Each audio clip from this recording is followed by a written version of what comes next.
for the masses. Headline edition, July 8, 1947. The Army Air Forces has announced that a flying disc has been found and is now in the possession of the Army. If the game is rigged, change the game. Game changer. I occasionally think how quickly our differences worldwide would vanish if we were facing an alien threat from outside this world. This is Fade to Black with your host, Jimmy Church, on the Game Changer Radio Network.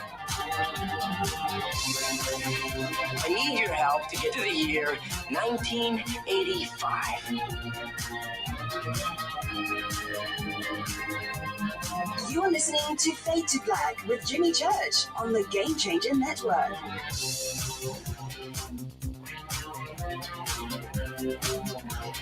Good evening.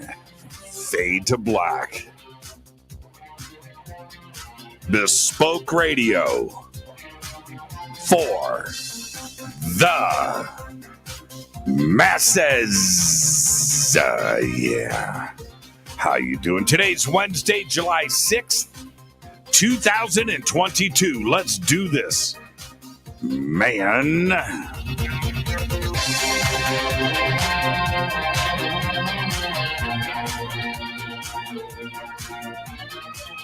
I would like to welcome everybody listening all around the world, all across the United States.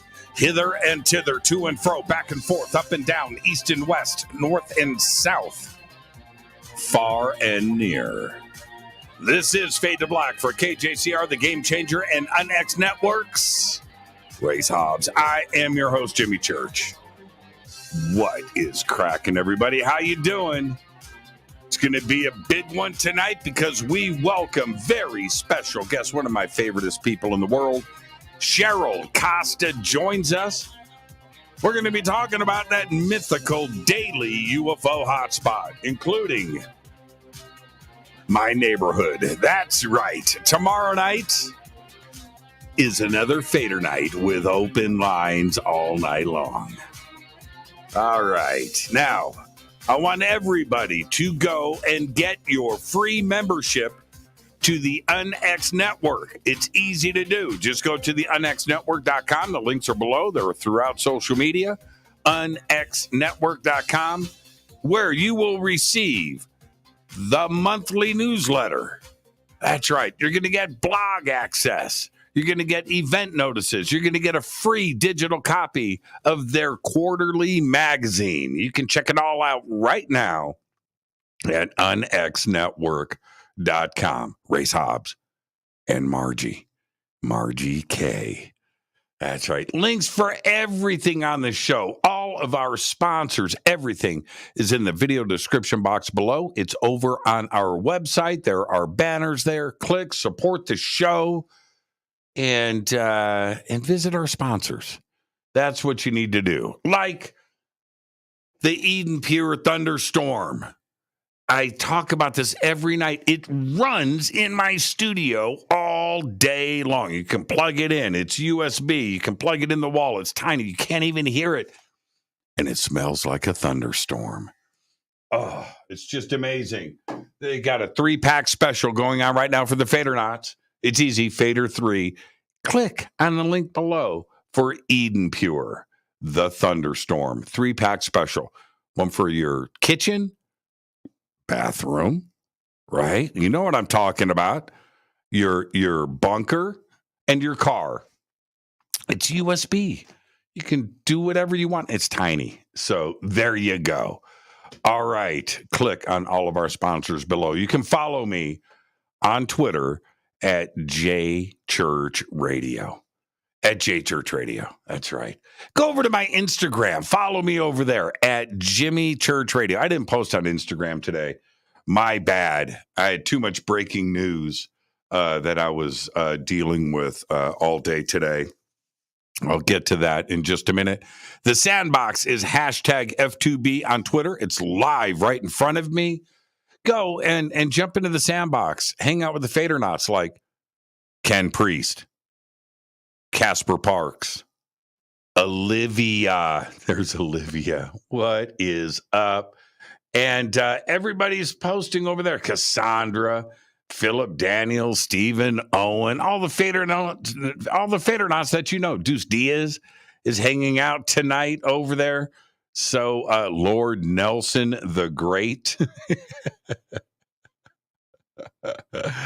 Donna Griffin, Donna from Kentucky, hanging out right now in the sandbox. Hashtag F2B. Follow me on Twitter at JChurchRadio. I was over in YouTube just before the show, like I do every night. I'm just clicking and making sure that the show is happening.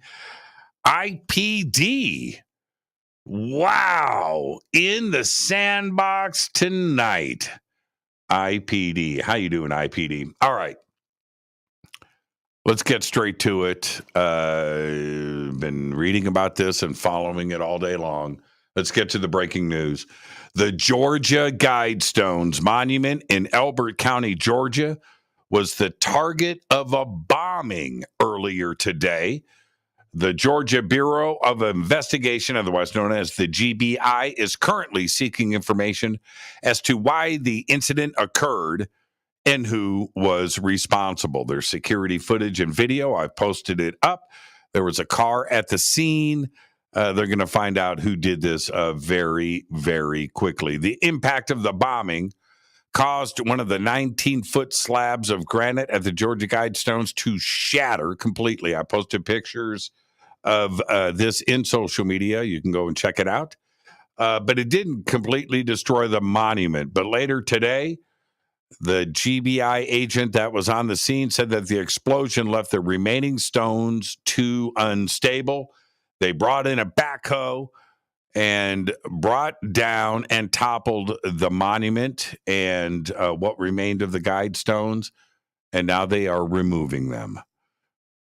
Unbelievable. The history of the Georgia Guidestones dates back to 1979 when a man using the pseudonym R.C. Christian approached the Elberton Granite Finishing Company with plans for 4 vertical granite stones standing nearly 20 feet tall, each to be inscribed with the same 10 precepts for humanity carved in 8 languages.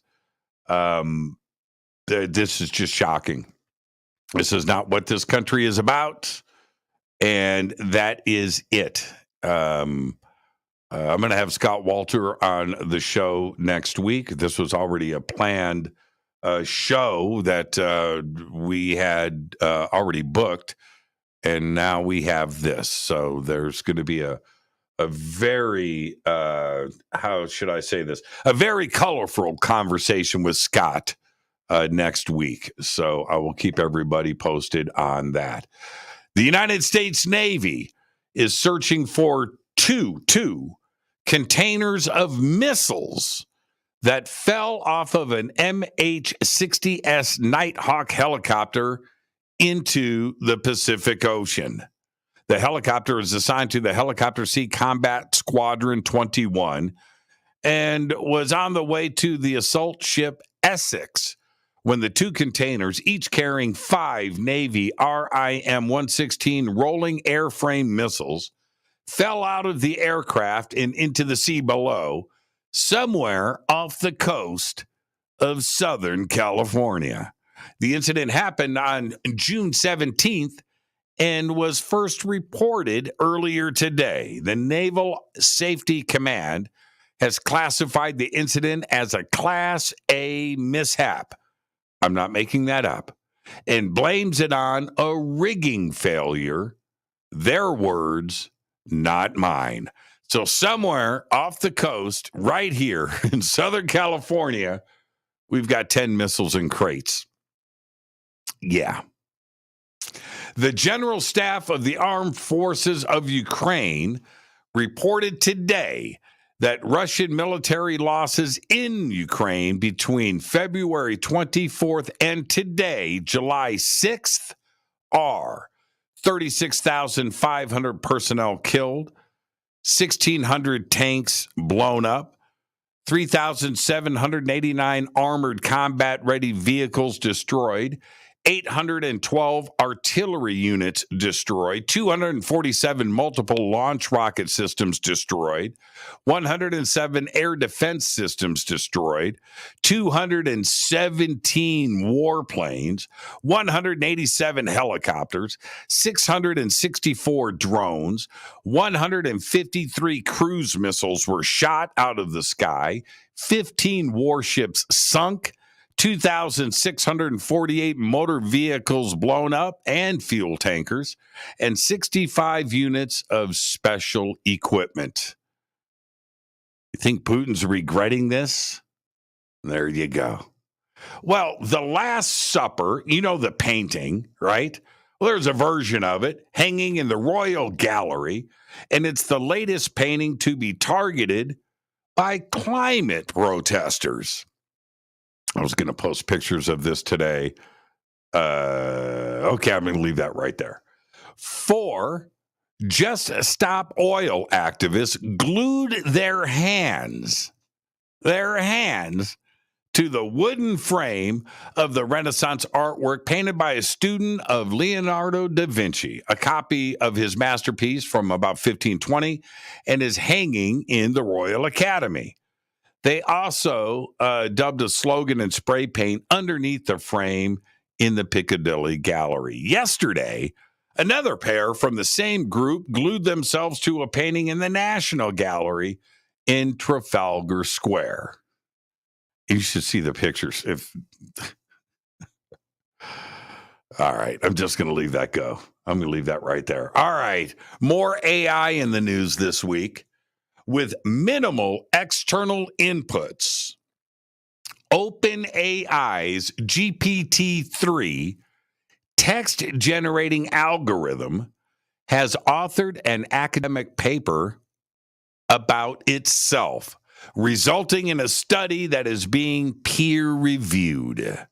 When Swedish researcher Almira Thunstrom commanded the text generator to write an academic thesis in 500 words about GPT-3, she said that she stood in awe as the AI algorithm wrote a paper within 2 hours, complete with appropriate citations and context in place. Absolutely incredible. The paper itself is waiting. See, here's the thing. It's going to get published. But to be published, you need to have the names of the authors, right? And this is the first time that peer review has to accept AI as an author and not a PhD, right? Not somebody with those 3 letters next to their names.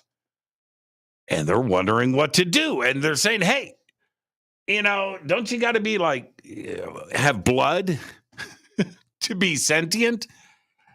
And here we go. Right? I've read some of the copy. I read some of the, just like what happened with Google a couple of weeks ago, I read some of the conversation between the AI and Thunstrom discussing writing the paper. And it's crazy, man. I mean, it's insane. Took him 2 hours. All right, here we go. Fresh on the heels of Monday's show, Aliens and Exoplanets, I've got this gift. Astrophysicists have discovered the fastest known star, which is racing around the black hole at the center of our Milky Way. The star, designated S4716, completes an orbit around the supermassive black hole Sagittarius A in just around 4 years. That means that the star is traveling at speeds of around 18 million miles per hour, or nearly 5,000 miles per second. During this rapid orbit of Sagittarius A, which has an estimated diameter of 14.6 million miles, S4716 comes as close as 92 million miles to the edge of the supermassive black hole. Now, it took 5 telescopes, 5 observatories to observe and collect the data on S4716. That's right. They use Hawaii's based Keck Observatory instruments, NIR2 and Osiris, and the very large telescope instruments, Symphony, NACO, and Gravity. That's right. Earth-based observatories getting it done. Well, here we go. The next 2 asteroids cruising by Earth really close are asteroid 2022 NE, which means it was just discovered this year. It's 21 feet across, and it's going to fly by at 84,500 miles. 84,500 miles. That's 1/3 of the distance to the moon. When's it going to happen? It's going to happen tonight after the show, July 6th, 2022. And then there is asteroid 22NF, right? Discovered right after NE. It's 22 feet wide, and it's going to come even closer at 55,300 miles. That's 1/5 the distance to the moon. That's close. And when is that going to happen? Tomorrow night, July 7th, 2022. And I'm going to tell you, now, not very big, the size of a bus, right? Okay, 22 feet, size of a bus.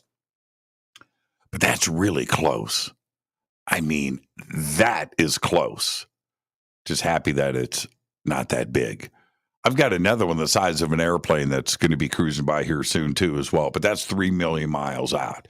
Not that big of a deal. But 55,000 miles, don't look up. That's all I'm saying. Let's get the show cracking. On this day in history, 1957. That's right. John Lennon meets Paul McCartney for the first time when 15-year-old Paul pulls out the guitar that he had strapped to his back and began playing Eddie Cochran's 20 Flight Rock and then Gene Vincent's Bebopalula. And then it happened. 2 weeks later, John calls Paul and says, "Hey, you want to join my band?" And Paul did. The Quarrymen. On this day in 1957. Fader fact. All right. Here we go. Here's your Fader fact. You ready? Now, just like every Fader fact, when I get to this point of the show every night, I feel like I've got to give this disclaimer, which is, I know you don't believe it, so go look it up. I did. I vetted it, but go look it up. Because your Fader fact tonight is this.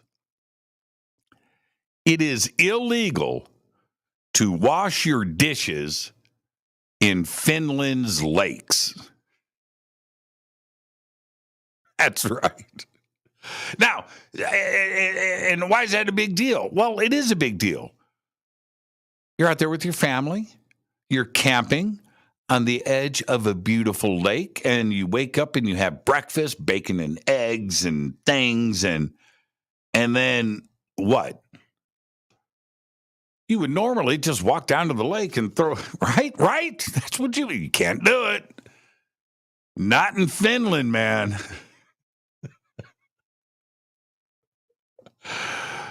Oh, man, I love this show. I love my job. I do. Tonight, very special guest. When I say cool, you know, I all of my guests are cool and my friends are cool, and that's what I do. I surround myself with coolness. But on the cool scale, the coolest at the tippy top is Cheryl Costa, and she is our guest tonight. We're going to be talking about the Mythical Daily UFO Hotspot. Where is it? We're going to talk about that tonight, and including what's going on in my neighborhood. That's right. We're going to be doing that tonight. I got some charts and graphs, and we'll see if we can get some of that stuff up, too, in real time as we go through this data.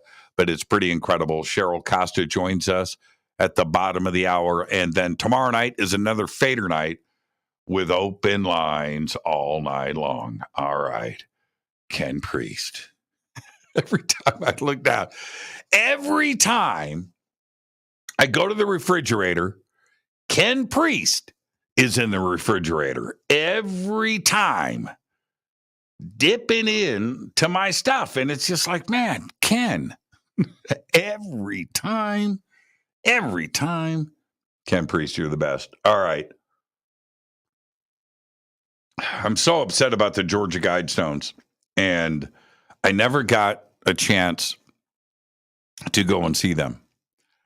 And, it's just one of those things where you just, one day, right, the bucket list, and it's right there, Georgia Guidestones, and you're busy in life, trying to get to these check boxes and get things done. And, you just assume they're always going to be there. Now they're gone. Really bummed out about this. And angry is another word that I want to use. And I was talking to friends all day today about this, including Cheryl. And I'm doing my best to not be the cranky old man, right?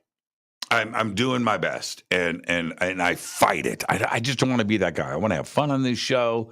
I want to have a life full of positivity, and that's what I want. I don't want to be the cranky dude yelling into a microphone. But man, I'm on the edge. I'm really on the edge. I'm on the edge. The Georgia Guidestones. That's just wrong. So, that being said, what if time, rivermoonwellness.com, fade to black blend. Today was a pour over. What if time is just a thing? What if time is just a thing where there is no past, there's no future, that time is just a thing. Like right now, my smart house, right? So I'm just like, it's kind of hot in here. I'm going to turn on the air conditioning. I can do that. It's incredible. But what if it's just a thing? What if there is no past and no future? What if it's just a thing? And so many have talked about that, and how, different alien races and ETCs out there, to them, time isn't, time is just all. Time is everything. And we have a weird way of looking at that. And we have a hard time. And one of the reasons why we do, I've got a clock right in front of me, big red letters, atomic clock, and it's staring at me, and it's clicking forward. It doesn't click backwards, right? I got a box full of watches right there on display. And I love watches, and I love time, and I love clocks, and I love that idea behind it. But it's always going forward. It's never going backwards. And is that why we look at it that way? If we didn't have clocks, right? Well, what if, stay with me, what if our dreams are just an exposure of all, right? You've had dreams about the future, dreams about the past, and then you suddenly get exposed, and then the dream comes true. How is that possible, right? Deja vu. Deja vu is a classic example of what I'm talking about. In that, maybe it's because time is just everything. Time is just everything. How could somebody have read my book and know about the future? How is that possible? And then this deja vu is happening right now. And I don't want to hear from some scientific mind going, deja vu, a dream that comes true. It's just because you have memories and you have experiences that you've gone through in the past, and then you apply that to a deja vu, and whatever's happening now, you think that it's happening, that you thought about it in the past and that it's coming true. But no, it's just life's experience. You know what? Save all of that. I didn't have a life experience of me walking into an office that I have never been in before and walking up to a cubicle and hearing three people talk that I've never met before, and I know every word they're about to say. I know the conversation. I know what I'm about to say, and I can't stop it. That's not a series of memories and life experiences. That is a deja vu. That is something that I have saw, had the vision, and now I'm experiencing it now with people that I've never met before. Is that the allness of time? Is that what dreams are? An experience of the all. What if time is just a thing? It's crazy, isn't it? And I had a deja vu today. A deja vu that I couldn't stop. And let me tell you something. I was sitting here typing, and I stopped myself and went, oh, what? I thought this was original. And I caught myself typing, and I knew, and the whole thing just came back to me. And I'm not so sure exactly, but it was like 5 years ago. Somewhere in there, I went into the mindset of when I had these thoughts and this whole thing, and it happened today. And I thought to myself, how is that possible? Unless time is just a thing.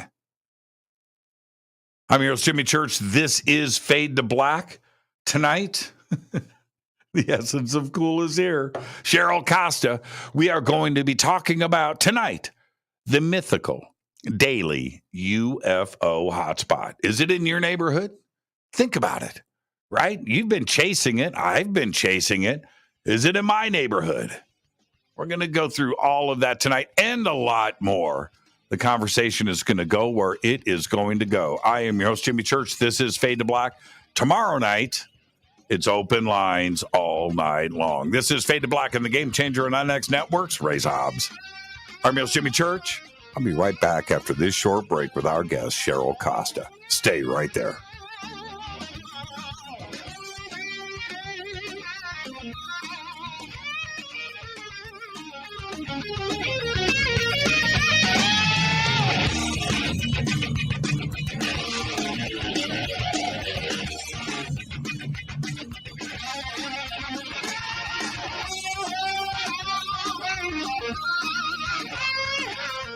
This is Nicole Church, daughter of you-know-who, and you're listening to Fade to Black on JimmyChurchRadio.com and the Game Changer Network.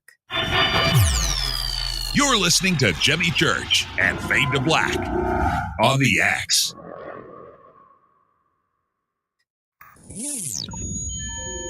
You're listening to Jimmy Church, Fade to Black. Fade to Black will now pause for alien identification. The station that knocks the net. When you take the beans from Central America with dashes of Indonesian and African mixed in and then roast it to the dark side of Fade to Black, you create the ultimate brew of fringe. Introducing the Fade to Black blend from River Moon Coffee. Yes, River Moon's darkest customized roast was created for the love of Fade to Black.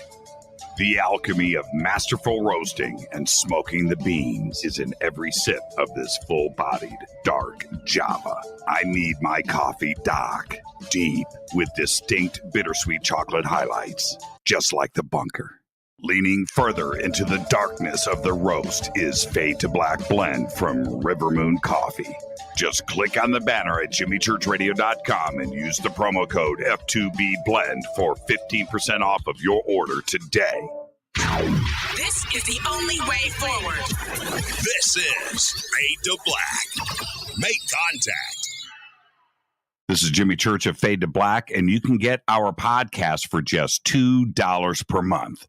All you have to do is click on the podcast banner over at jimmychurchradio.com. Hello, Fadernauts. Jimmy Church here. You've seen me with my thunderstorm. Now you can purify the air in your home and get healthy, clean, fresh-smelling air and eliminate odors just like I do right here in the bunker.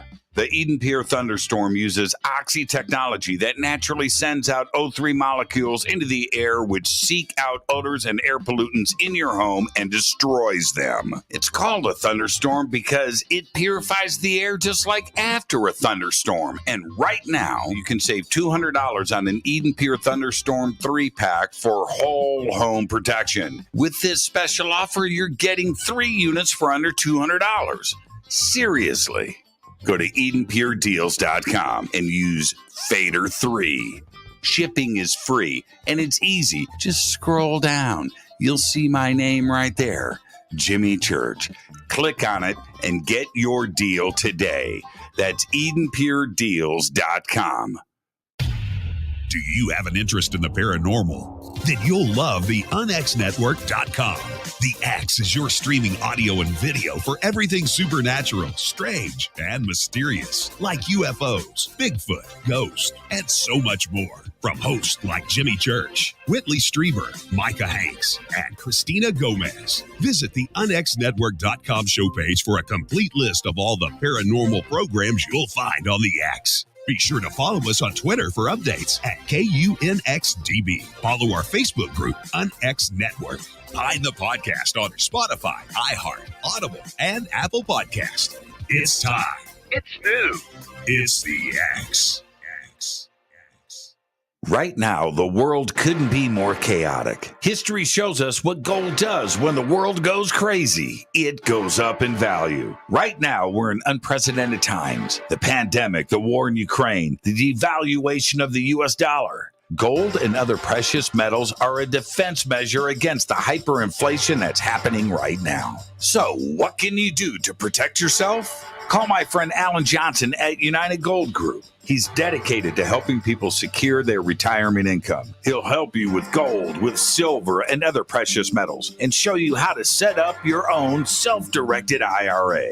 Safe and secure, United Gold Group makes gold ownership easy and affordable. There couldn't be a better time, so call now and get a silver American Eagle proof set with a qualified IRA. Call 800-753-8534. That's 800-753-8534 or visit UnitedGoldGroup.com. Reach out to my friend, Alan Johnson.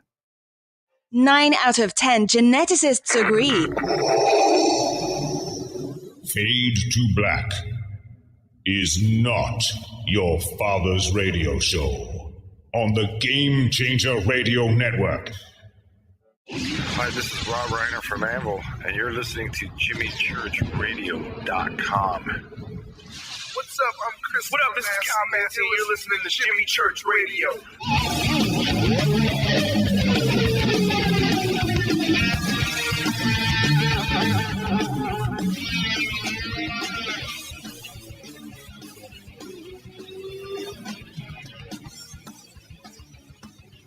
All right, welcome back. Fade to Black. I am your host, Jimmy Church.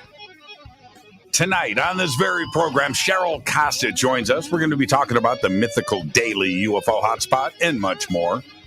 She recently published the UFO Beat, the New York Skies column, July 2013 to June 2019, and the UFO Sightings Desk Reference, United States of America, 2001 to 2015, which includes over 121,000 sightings. She lists the top UFO hotspots according to the data and the sighting reports down to the county level. Anyone can use the book to find out how many sightings there have been in their area and how it stacks up against other parts of the United States. She is a native and resident of upstate New York who saw her first UFO at the age of 12. A military veteran, she's a retired information security professional, which means she's the man. She's Men in Black. That's right. Think about that for a second. She was a professional also in the aerospace industry. We'll talk about that tonight, too. She's been a speaker at the International UFO Congress and the MUFON Symposium from 2013 through 2019. She wrote the UFO column, New York Skies, for the Syracuse News-Times, and holds a bachelor's of arts degree from the State University of New York at Empire State College in entertainment writing. All of that and much more tonight. I welcome back Cheryl Costa is with us. And Cheryl, welcome back to the show. Welcome. Thank you. Thank you. And I kind of want to, can I ask you the question you've never been asked before first? Short of my ATM pin, sure. Go ahead. Yeah, right. Okay, I'm going to leave that. See, the thing is, if anybody knows anything, like personal about me, about what I like about certain things, they've got my pin. They've got everything. Dude, they'll take it all very well. That was easy. Oh, holy crap. So anyway, so I'm going to leave that right there. The question is this. Have you always been cool? And before you answer, did you go through periods of uncool? Oh boy. I have thought for a long time. I always thought that I was uncool in school. I was one of the AV geeks at our high school. Sure. Okay. And pushing overhead projectors and whatever to different classrooms and things. And I was one of the backstage people for our theater stuff in high school. So I used to think I was not part of the in crowd. Okay. And for the most part, I never got invited to anything. And so, and then I turned 16 and I was the disc jockey on one of the local radio stations. Okay. And again, people acknowledged it, but it didn't open up doors for what they call the in crowd. And I didn't realize how much I was in until I went to like my 50th class reunion last year. Right. And then people will tell me, oh yeah, you were so cool. It's cool. You did this, you did that. I'm going, really? So. Yeah, I can't think of anything cooler than AV Club. You know what I did? Okay, so check this out. Okay, I'm going to come clean. I was in the backgammon club and I was badass, but that's it. I was in the back. I didn't play football. I didn't do any of that, the in-crowd stuff. I was in backgammon club and I loved every single minute of it. And so that's it, man. That's it. I'm just coming clean. I would have loved to have been in AV club, and I always thought about that. And I got a little bit into theater, a little bit. I did a couple of things. I was just too into guitars, and smoking weed, and I just didn't. It was the 70s, and I didn't follow some of the things that I should have. I should have gotten into radio in high school, and I didn't. I did all of that much later. But AV Club to me is the essence of cool. Theater is cool. Yeah. So, what was the funny thing was I'd been in community theater from high school and community theater since I was 15. Okay. And what a lot of people don't know about me, especially in the UFO community, things like this, I've got 25 published plays. Some of them have been done internationally. Okay, I'm known better in Europe than I am here in the States. Everything here in the States, if you write something for performances, it's got to be the mega success movie or play on Broadway or something. Mm-hmm. And that isn't necessarily the thing. If you've got these cool one-act plays that are, there's your coolness. I wrote all these plays that had a Twilight Zone quality to them with a fantastic twist at the end. And several of them have been produced on like 4 continents. I sometimes am flabbergasted to look at the resume. I really am. But the UFO stuff was another breakout area. I thought, well, this is going to make sure I'm as ostracized as you're going to get. But that hasn't happened, And I was talking about this earlier this week with Steve Murillo, and Steve is just fantastic. But him, I think a lot of us, and myself and others, we go through a period that of not talking about the UFO subject with our friends and families. This is private research that we do. We have our collection of UFO videos and books and magazines and stuff, but you don't have that necessarily on the coffee table when you have company come over. You put that stuff away. It's not like that now, right? We're in a different day, and it's great. But did you go through that too as well? Did you keep your UFO stuff pushed to the side and private? Yeah, I did. My first sighting when I was 12 with my mother and father. And then that kind of bonded me with my mom, when she said that thing might have people from another world in it. Wow. Okay. So I started getting books at the library. She'd get books at the library or the bookstore or magazines, whatever. And everything that came into the house, we both read and shared. When Von Daniken's book, Chariot of the Gods, came into our household, she dog-eared on the top, I dog-eared on the bottom, destroyed the book. It literally did. But when I went into the service, and this is important, 1969, year before I got out of high school, we got this little mimeograph letter from some group up in Illinois called the Mutual UFO Network. They were a new group that was forming. Okay. Nowadays, I know that they came out of an APRO group back in the day. But the deal was they were asking for people to join, okay, and be on their little newsletter. And this was long before internet stuff. You got that stuff in the mail. I got in the service, and one of the first things they told us, especially those of us who were being considered for high security work, was you can't be member. And they gave us this list of like 200 groups you couldn't be a member of, and that was one of them. So is that right? Yeah. I suppose, and they did do that.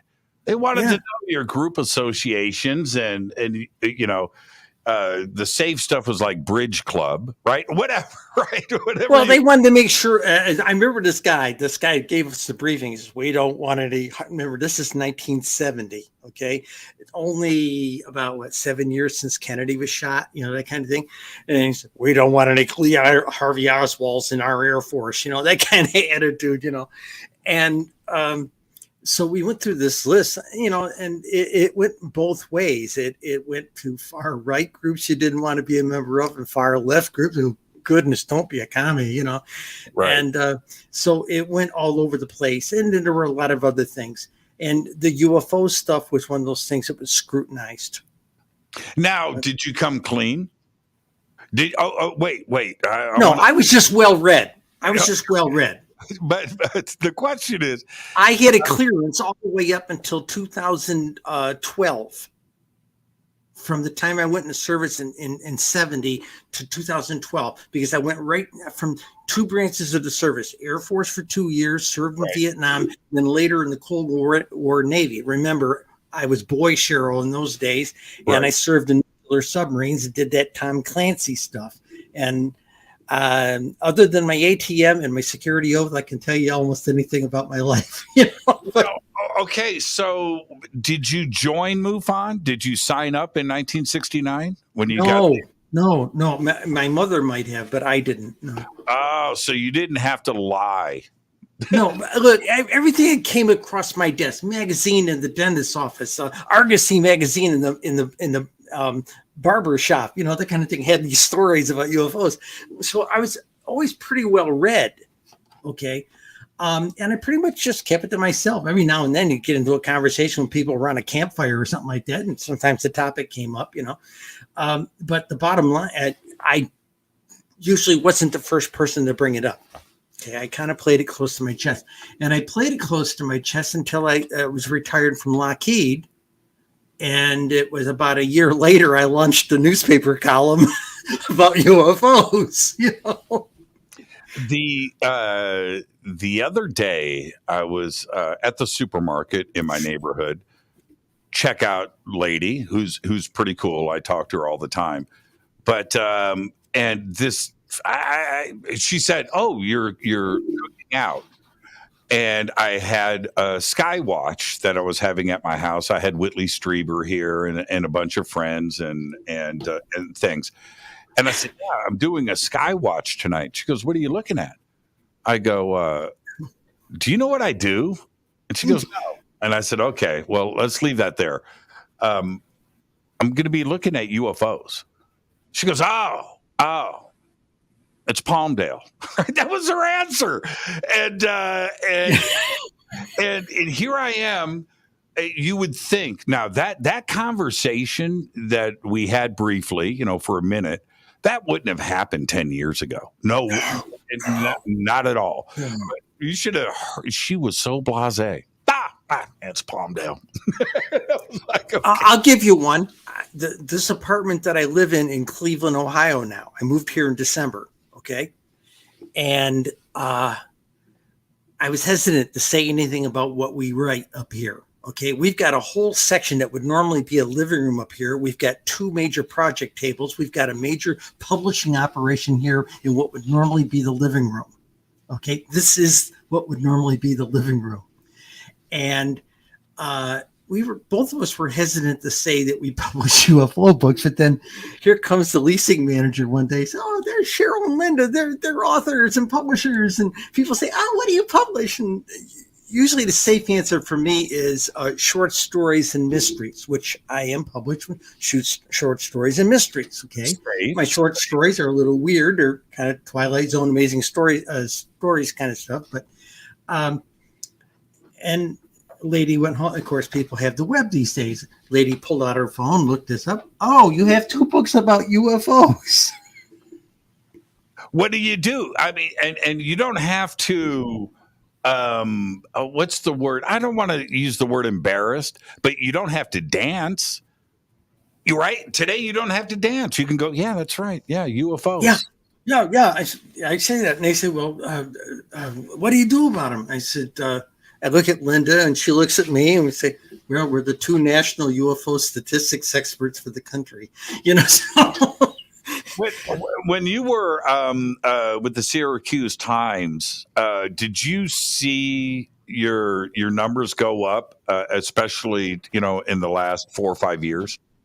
Oh, wait a minute. Let's go there. I went out and pitched. This was in late 2012, early 2013. I went out and pitched editors several newspapers the idea of a weekly column, probably targeted for their online edition, since it would be hard to pry away column space in the printed paper. Okay. And I got laughed out of the office, chased out of the office, taken to the door by security out of the office, kind of thing, from all these people I talked to, different newspapers. And so I broke down and called up this guy that had been a senior copy editor at the newspaper I did work for as a technician. Okay. And I was finishing a writing degree at that time, a long overdue bachelor's degree, as they say.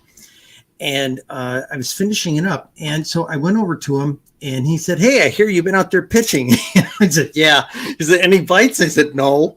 And he says, "Okay, let's talk about this topic." And we're about the same age. And he read, apparently over this 20-minute conversation, we determined that we had both read the same people who had books back in the 60s and early 70s, and we went from there. And we said, "Okay." And he says, "Well, I can't write a column like this, but you can." He says, "I'm the editor-in-chief. I can't." But he says, we can try you out for 4 weeks and see what happens." And I said, "Okay." And about a month later, he calls me up. He has that Dread pirate Roberts from The Princess Bride to him. Get over here. We need to talk. Almost like I'd kill you in the morning, And I figured, well, I had 4 weeks to try this out. And I get over there. I'm at 10 minutes late to the meeting. It's a conference meeting. And the parking lot's all torn up. I'm 10 minutes late to the meeting. I walk in. He's sitting there talking to the other columnists all around this board table. And he stops. He looks over at me, points at me, and Larry says, "There's our rock star." And I said, "What are you talking about?" He says, "You've been here 4 weeks and you're pulling more page views on the web edition than all the columnists combined." Now, does that give you? I'm very curious. Well, first off, you have a sense of relief, but does it also give you the opening of the brain where you know that you don't have to censor yourself and you can just let this go? No. You went the opposite. No. Him and I had an understanding about this. Again, since he was as well read as I was, we had an understanding. And the understanding was this. I'm going to go right down. There's a woo side and there's a really conservative side, and there's got to be a balance in the middle someplace. And let's go down the middle was my pitch to him. The other thing was I wanted to treat the topic matter with none of this sensational UFO sightings. No, we treated it like the fire across town, the car wreck down the street, the burglary 2 blocks over. We treated it with respect and made it just another news story. Okay. But it was a column. And people say, well, it must have been fun to write a column. I said, it's a 500 to 1,000 word term paper due every Thursday. Okay. And a lot of people remember that from high school, Yeah. But here's what happened. 6 months later, the digital editor calls me in. He's my contact. I was always technically a freelance. Okay. Which was great because when the paper went out of business, the publisher allowed me to come over and purge all my articles out of the server since I owned them. And this was the last version of them. And I got home and I got to publish a book with all 238 articles. Okay. And it's called the UFO Beat. If you go on Amazon, Cheryl Costa, search book Cheryl Costa, Amazon, UFO Beat, you'll get it. Okay. And it's got all my narrative articles, and they had less of the statistics until we started getting into the statistics in around 2015. I had to have something to write about, so we started doing New York State. And what came out of the whole thing was that people were looking at us and saying, wow, we didn't know these were like retired MUFON investigators and things are going, we didn't know there was a cluster there. We didn't know there was a cluster there either, So, but what happened was 6 months in, digital editor calls me and says, Cheryl, you're pulling a national audience on a little weekly paper in upstate New York. Christmas party comes around. The publisher and the digital editor get up there and say, Cheryl is pulling an international audience. So as the paper kept having little buyouts and layoffs over the next few years, I was taken aside and said, you are safe. Just keep doing what you're doing. Now, I like that, trying to stay away from the woo, because I love the woo. But you also have to deal with everybody else out there. But if you just, and I do this on the show, and when I fell into this naturally, Cheryl, in that I found that there is enough scientific data, there is enough numbers thing where you can remain pragmatic, but still treat the subject and give it what it needs. And you can do that without the woo. And I find that how do I say this? You have a bigger audience that way, right? And yes, agreed. You have a bigger audience. And the other part is, and you do this, you've got books of charts, right? You've got the data. Our community, especially the woo part, they need the support of the data to back up their BS. Right? Yes and no. There are some people, the woo people, yes. There are some people who, at least initially, criticized me in London because You're not field investigators. Right. Okay? There's other ways to do research. And all we ever set out to do is, one, promote a good picture. That's me, the PR person and writer. And the other aspect, when we started doing this statistical analysis, was our goal was, let's set out to measure the phenomena. We can't tell you where they're from. We can't tell you how they're getting here, what the physics is in their engine room. We can't tell you any of that. We can't tell you what they eat, but we can tell you how many of them have been around based on the reports of people. And that's what we set out to do. And when you look at the numbers, it's pretty wild. These are our last book that came out in last year, 2001 to 2020, 167,632 reported UFOs. And I tell people those are eyewitness accounts. Whenever I pitch somebody, these are 167,632 eyewitness accounts. And they say, well, maybe they're not all reported. I said, yes, we've determined that 1 in 250 people reports what they see. But that would mean there's like millions of sightings. And I said, yeah. Exactly. And that's when you start seeing the smoke going out of their ears, you know? Yeah, well, I have had, thank goodness I've had lots of friends around me when this goes down. But I don't know what the numbers are, but I know that I've had hundreds of sightings, right? Hundreds. I only reported one, right? One. And I've got to be just like everybody else. I think I've reported 5.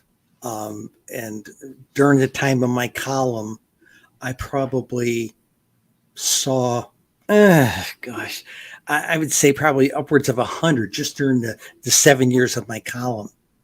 I'm a live action role play gamer.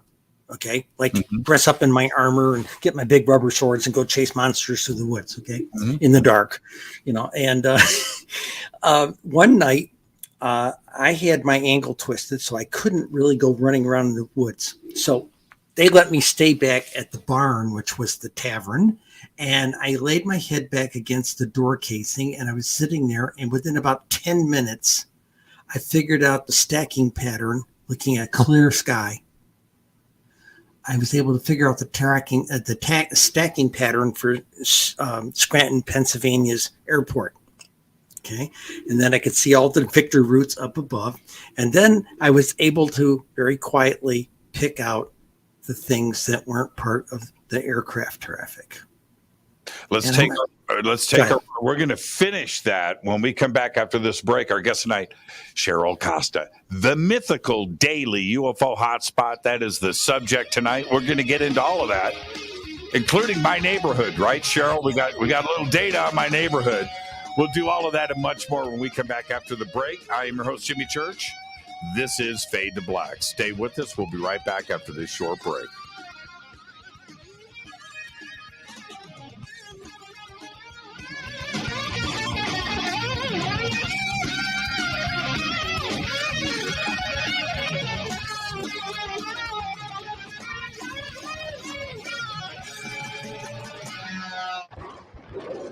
This is Fade to Black with Jimmy Church on the Game Changer Radio Network.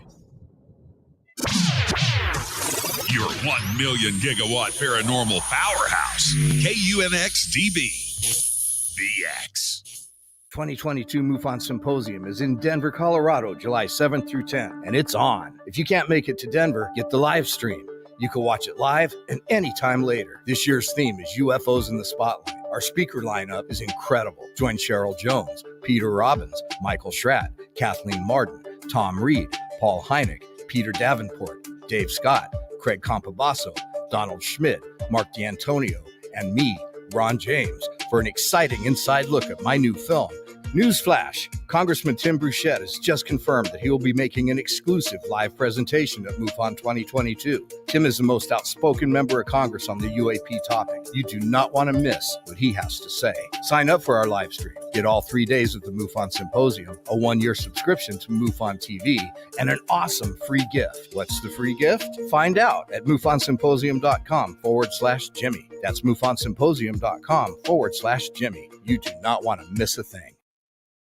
Hello, Fadernauts. Jimmy Church here, and I know what you're thinking. Lately, Jimmy sounds so fresh. He's so alert. He's so now. Well, that's because of biotech research and their new supplement, Brain Peak 9. Brain Peak 9 contains 9 nutrients that may help support brain function of memory, concentration, recall, and improve focus. Other memory supplements can cost as much as $129 for a 60-day supply. But right now, for a limited time, if you use the discount code FADER, that's right, FADER, just for the Fadernauts, you'll get a 60-day supply for just $49. There's no better time than right now to see what others have been raving about. Help improve your brain function. Go to brainpeak9.com and enter the discount code FADER. That's right, for the Fadernauts. That's brainpeak9.com, discount code FADER, and the links are over at jimmychurchradio.com. Click on it now. Seriously. This is Billy Carson, founder and CEO of ForbiddenKnowledge.tv. ForbiddenKnowledge.tv is the fastest growing and one of the most watched networks in the world. And I would like to personally invite you to check out our expanding library of TV, film, lectures, and special presentations. ForbiddenKnowledge.tv has over 6,000 videos covering lost history, health, UFOs, spirituality, and our future. We are committed to our community, and with my personal invitation, you can right now get your own free 30-day membership at ForbiddenKnowledge.tv. Your own library of information starts today at ForbiddenKnowledge.tv. Because you never got that pony you always wanted. Damn it. Jimmy Church and Fade to Black on the Game Changer Network. Listen, I know, and you know, that you've always wanted your first crystal skull. Or maybe you're a collector just like me, but you just don't know where to go to find the real thing. Then I met Carolyn Ford over at EinsteinTheCrystalSkull.com. Carolyn is the guardian of Einstein, one of the most respected ancient crystal skulls in the world. All of her unique skulls have been imprinted sitting with Einstein in his sacred lodge and are carved from the finest gemstone and materials. Imprinting is the process of receiving the ancient wisdom from the master skull or master computer. Einstein, the ancient crystal skull. To see Carolyn's current collection of crystal skulls, just visit her store at EinsteinTheCrystalSkull.com or click on the banner over on our site. Don't forget to use the promo code Jimmy at checkout to receive 10% off of your order today. That's promo code Jimmy. Finding your first or next crystal skull is easy. Just visit EinsteinTheCrystalSkull.com. Hello, I'm Katie, and you're listening to my main man, Jimmy Church, on JimmyChurchRadio.com. Hi, this is Ray Hobbs here, repping the planet, and you're listening to my good friend, Jimmy Church, Fade to Black. This is Toby Kebbell. You're listening to JimmyChurchRadio.com. Don't hurt me, Jimmy. I'm only little. Hey, I'm Adrian Grenier, and this is Ari Gold. We're the Honey Brothers. We're of the Honey Brothers. Hey, I'm Adrian Grenier, and I'm Ari Gold. We're the Honey Brothers, and you're listening to Jimmy Church. The Revolution. This is Jimmy Church of Fade to Black, and you can become an official Fadernaut by just going to our membership section at JimmyChurchRadio.com. Hello, this is Serena Wright Taylor from Conscious Life Expo, and you're listening to Fade to Black with Jimmy Church, who holds the Lucky Pony record for the best astrological chart since 1963. True story. This is Micah Hanks of the Gralien Report, and you're listening to Jimmy Church on Fade to Black.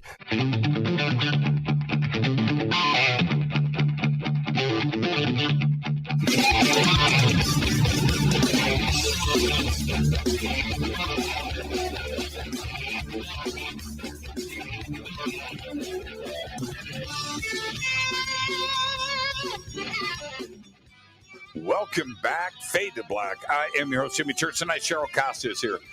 We're going to be discussing the Mythical Daily UFO Hotspot. It's been collecting data forever, and I don't know how.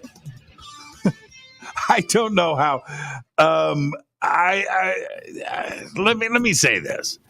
I love data. I love documentaries. I love nonfiction books. This is my life. This is what I like to do. I like science fiction and fiction. I'm not suggesting that I don't ever do that, but I love mind-numbing numbers and the data that goes along with it. I don't know how you do it. I don't. I mean, the numbers just must start to get smeary after a while. But I want to go back to your role-playing sighting, right? So you saw some objects that didn't belong. I'm just going to ask, how many of those got reported? 0? Yeah, exactly. It's a numbers game, isn't it? No. The forms to fill these things out and report them had all the charm of filling out a credit report. Totally.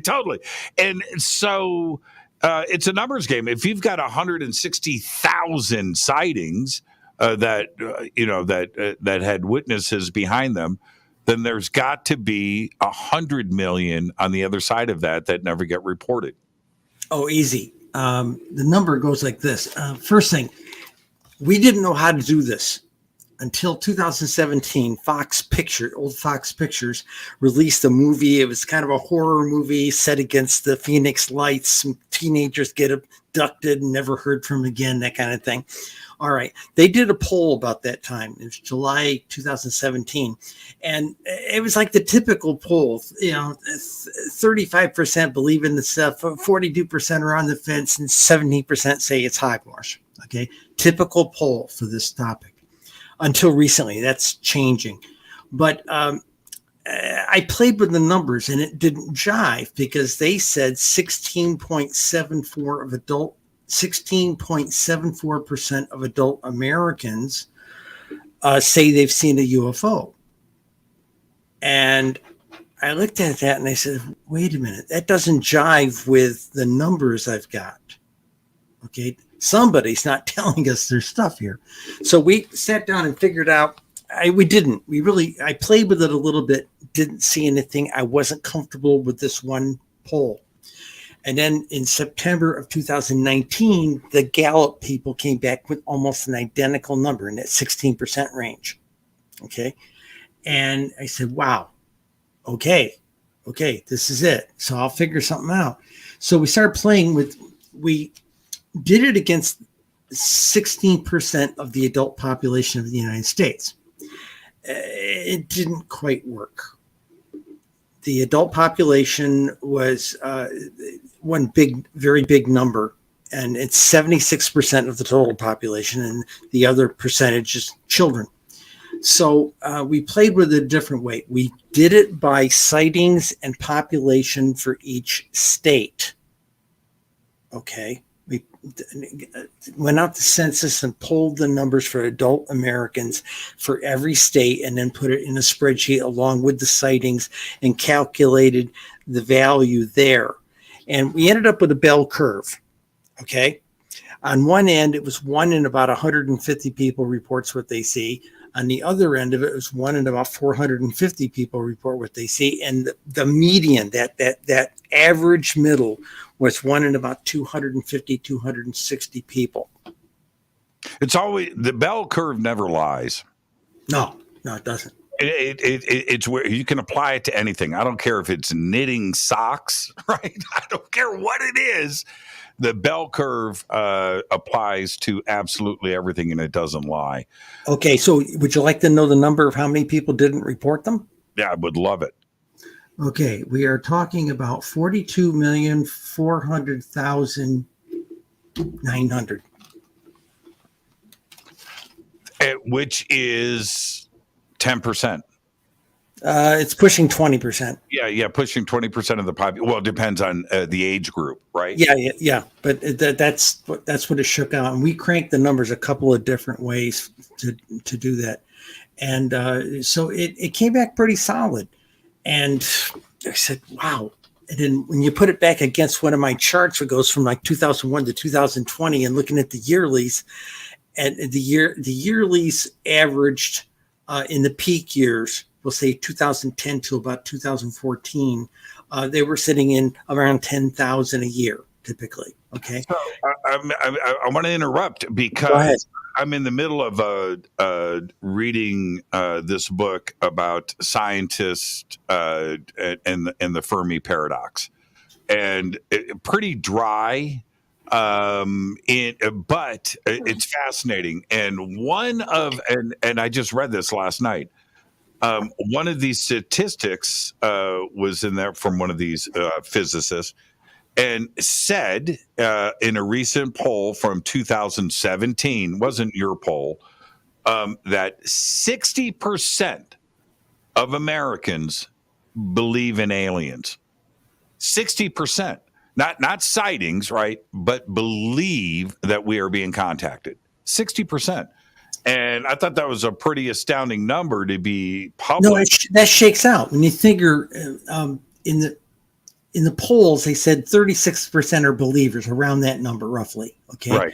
Right. It shifts from poll to poll, but basically about that number. And about 42% are on the fence. Right. Okay. So that 60% would easily fall in that range. Yeah, and to have and my part of it was that I was surprised to have a scientist, a physicist, admit to this number, because they're always fighting, this subject. But to have them publish it, I thought was pretty interesting. Well, we had something interesting happened just a couple of weeks ago. There's this convention down in Huntsville, Alabama. Rick Hoffman hosts it down there. The SU. Yeah, right. Okay. And they had a couple of professors there wanted to feel out this whole thing with statistics themselves. They put a big map of the United States on the wall, and they threw a couple of darts at it. And wherever the darts went, in the middle of nowhere, wherever it went, they went to that location and did a detailed study, talking to people, interviewing the man on the street, as they said. And the numbers they came back with, even from the smallest podunk town, were huge. Okay. And I got that the other night from another scientist. He told me, he says, you're right on. The numbers are much bigger. And actually, you're limited by the fact that people report to MUFON and NUFORC. How many are out there that are not being reported? And I said, I gave you a number, how big that is. Mm-hmm. And I said, we need to shore up these holes of data. And Linda, who is the brains of our entire operation here, said, yeah. And in our pink book, the last book that came out last year, she said in the preface, okay, here we are again, 5 years later, doing the government's job. Mm-hmm. It should have been done by the Census Department. But they don't want to know. As a journalist, speaking of you, we're going to get to UFO hotspots, everybody, but I've got Cheryl on the show and we're just talking. Is this as a journalist, are you surprised about the media coverage, certainly in the last 4 years, but like in the last 365 days on this subject? You're doing it as a media organization because you know that this is what the public wants to hear. Are you surprised to have this turn of events and to have the media, out of the closet, so to speak? They're not out of the closet. I've talked to 20 different media organizations in the last 3 months and given them, I sent you a little report there, said the scale of things, that little 4-page report, it tells you just how big it is.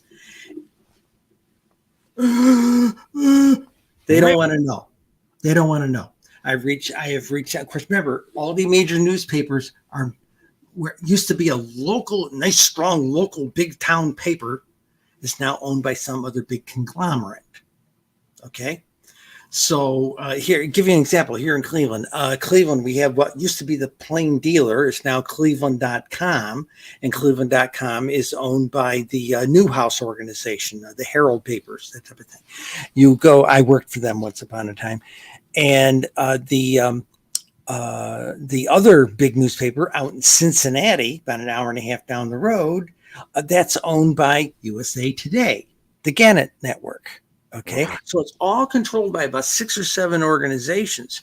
And I approached last year when our pink book came out, I approached them, the USA Today people, They wouldn't do a national story. I had the national numbers. I got numbers that will blow your socks off. No, we can't do that. They came back to me. The local affiliate came back to me, and we did one about a 5-county area in upstate New York where I lived at the time. So we ended up in Binghamton, New York, Elmira, New York, Corning, New York, Hornell, New York, and Rochester, New York. Okay. And of course, my family's all up there, the ones that have disowned me and disinherited me.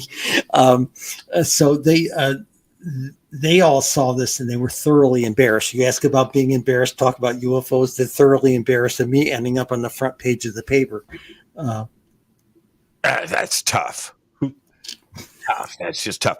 But I'm actually surprised about that. And it seems, I've said this so many times on the air, but I'm going to say this again. When I was in school, I went back, for journalism and broadcast and television and radio. And I went to school here in Los Angeles. So we have access to, teachers that are professionals. And one of them worked for CNN. I can't say who it was, but, teaching for a couple of weeks and this certain thing. And I asked him, I'm not making this up. I go, so what about, he was talking about how you would approach your news editor, the director of the news on something that you would like to, and these are the procedures for it and so forth. I said, okay, raise my hand. What if you had a UFO story? And he what? And I go, what if, you've got video, you've got photographs, you've got witnesses, and you've got this story. And what would you, no, I wouldn't take a UFO story to my news editor. And I go, well, why not? You got the story. No, man, that's the kiss of death. That's a career ender. And that was his response. I said, what? No, I don't want to talk about it anymore. And that's where that was left. And I thought to myself at that moment, then that's what I'm going to do. If that's the case, then that's what I'm going to do. But that's the way that the media looked at this. I had one editor say to me, you've gone to this good school, you've done this degree in entertainment writing, kind of an extension of journalism, actually kind of where journalism's been going. And he says, you do this UFO stuff, you're going to shoot yourself in the foot. Right. And I looked at him and I said, I have been in combat in Vietnam. I have been in Cold War nuclear submarine duties, and you don't want to know what we did. And I've been through a sex change. What else have you got? Right. I'm not afraid of you. Exactly. Exactly. And right there, that's the challenge. If that's the way the system is, then I'm down for the challenge. I don't want to take the easy road here. I got one better. It goes with this. This is in the last week. There was this story that came out of Iowa in the past couple of days about somebody had this sighting out there, and they reported it, National UFO Reporting Center and everything. And the people who carried it was KCCI TV station. Okay. Well, I read that article, and about a day later, I sent them a PDF of my little report that I sent to you, the scale of things, but I had it tailored to Iowa, right down to the county level. And I gave them out some of their choice zip codes for the county that their TV station's in. And I said, if you want to do a really good feature set over a period of a week, a little feature every day as part of the scale of UFOs in Iowa, I can give you the data for every county that's in your market, for God's sakes. Okay. Now, how many people can come to you with a story said tailor-made for your market? That's right. Nothing. I got a note from Unusual. I actually got a note back from them. Okay. And it's the night executive director. Most TV producers are at night anyway. And he said, we have filed what you sent us. We'll contact you next time there's a UFO sighting. Didn't want to dig into it further. And now I read something today that There's a massive cover-up out there about the thing. Yeah, I saw when the story broke. So I went back and I watched the news segment that was produced on that. And the kid, I mean, it was just an honest. He was, look, man, I saw something and I shot it. And I don't like to bag on anybody. It's not in my nature. But the weatherman had to chime in. Did you see the clip? Did you see the clip from the news? Okay. No, I haven't seen it. All right. So that TV station, the weatherman jumps in. See, he had dirty glass on his windshield. And I was just oh man, and how to squash it. I had, I'm not going to say the network, but one of the three networks comes out to interview me. And we're doing this interview. And I said to the guy, to the reporter, I said, look, man, I swear to God, be serious about this, or we don't have to do this at all. No, we take the subject serious, man. You don't have to worry about it. I said, man, don't run the X-Files music. Oh, no. Oh, thank you. Thank you. We won't do that. We won't do that. Okay, so that night on the news, right? There's my face. There's the interview. What did they do? X-Files music. And I was so, now I had people writing me from all across the country and friends and people that I didn't know that did happen to see this piece. It went national. But the point being that it was all followed up. They were sending me the clips and they ran the X-Files music. I mean, and that's okay. Let's get into it. Let's get into it before I get more angry. Okay, one thing I got to qualify. I saw something there in the talk stream. I did not work at Skunk Works. I worked for Lockheed Martin, but I did not work for Skunk Works. I was going to bring that up. So they brought it up in what did you do for Lockheed? Can you talk about it? Let's see. For 5 years early in the career of my 32 years with them, I produced industrial films. Oh, that's awesome. Okay. I was the writer and director for 70 industrial films and PR films. Okay. Did you do any industrial films on the alien bodies that were buried underground in Palmdale? No. This is strictly about aerospace manufacturing. You didn't do any alien autopsy Lockheed films? No. Oh, that's fun. Did you do any TR-3B anti-gravitic technology? No. I did do a couple of movies about people soldering boards that went on the space shuttle, but that was about it. It was exciting. Now, I can't tell you where those computers went. Right. You were building the computers, right? I can't tell you where they went.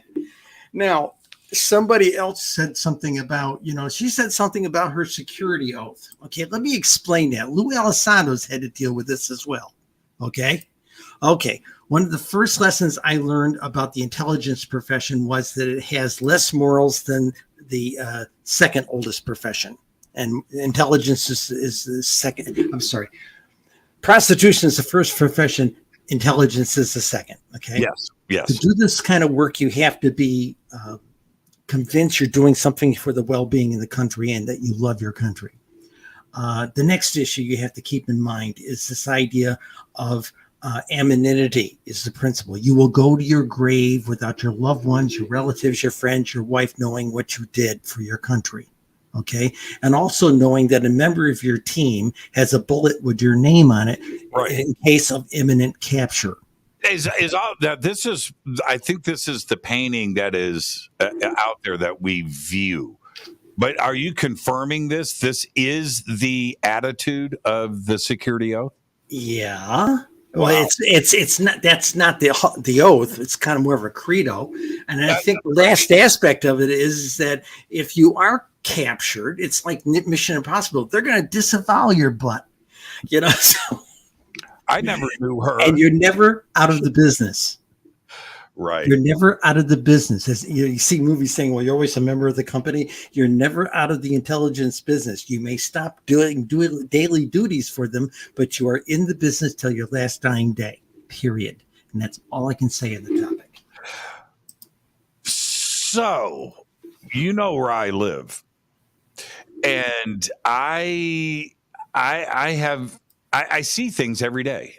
And now, most of it is just, cool stuff and things. It's not like I see alien motherships, being constructed, down the street. I don't necessarily. I've got a printout of everything you've seen right here. Right. But I have seen some stuff that is absolutely incredible. And when we go back to these, statements, by Ben Rich and others about this area that is out here, and it is high tech. I can understand that what the public sees is 50 years before what they're working on. I can believe that. I can truly believe it. Well, let me give you an example. The exact zip code you gave me showed 0. I had nothing for that zip code, but that's not unusual. But the other one, 93550, Palmdale, which is just up the road, okay, they had over 20 years, they had 73 reported sightings. I have to say that, reported sightings, okay, and they had changing UFOs, cigar-shaped, circle UFOs, cylinders, diamonds, discs, fireballs, formations, lights in the sky, ovals, rectangles, Saturn-like ships. Those are rare. Spheres, squares and rectangles, starlights, and triangles. And unknown. That was last night. That was last night. And yeah.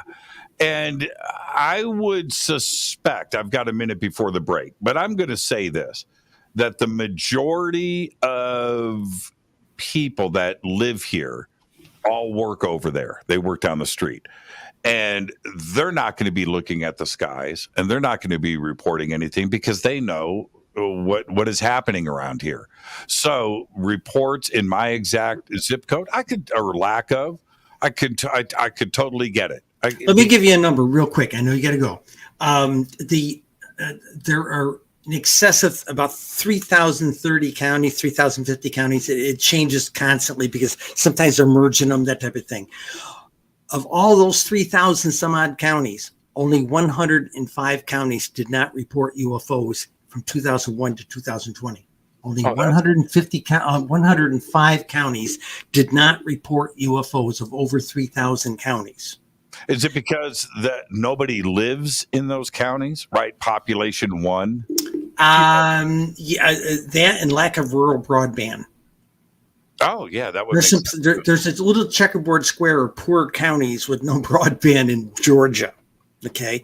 Right. Now, the other flip on that is we tested it against zip codes. Okay. We put zip codes into the database, and there's 41,600 zip codes in the country.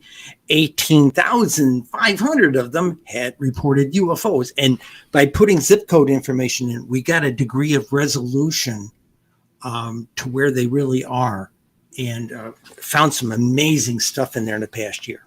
Yeah, we'll follow up on all of that when we come back. Our guest tonight, Cheryl Costa. This is Fade to Black. I am your host, Jimmy Church. Tonight we are discussing the Mythical Daily UFO Hotspot. We'll get to all of that right after this short break. Stay with us.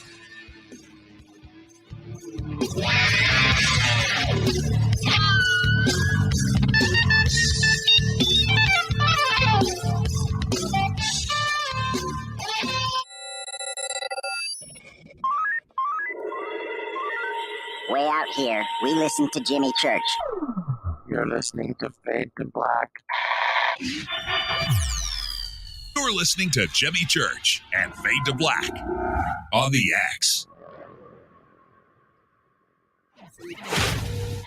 ¿Qué tal, mis amigos? Yo soy Mario Carson, el tiburón, y los invito para que escuchen a mi buen amigo Jimmy Church Radio.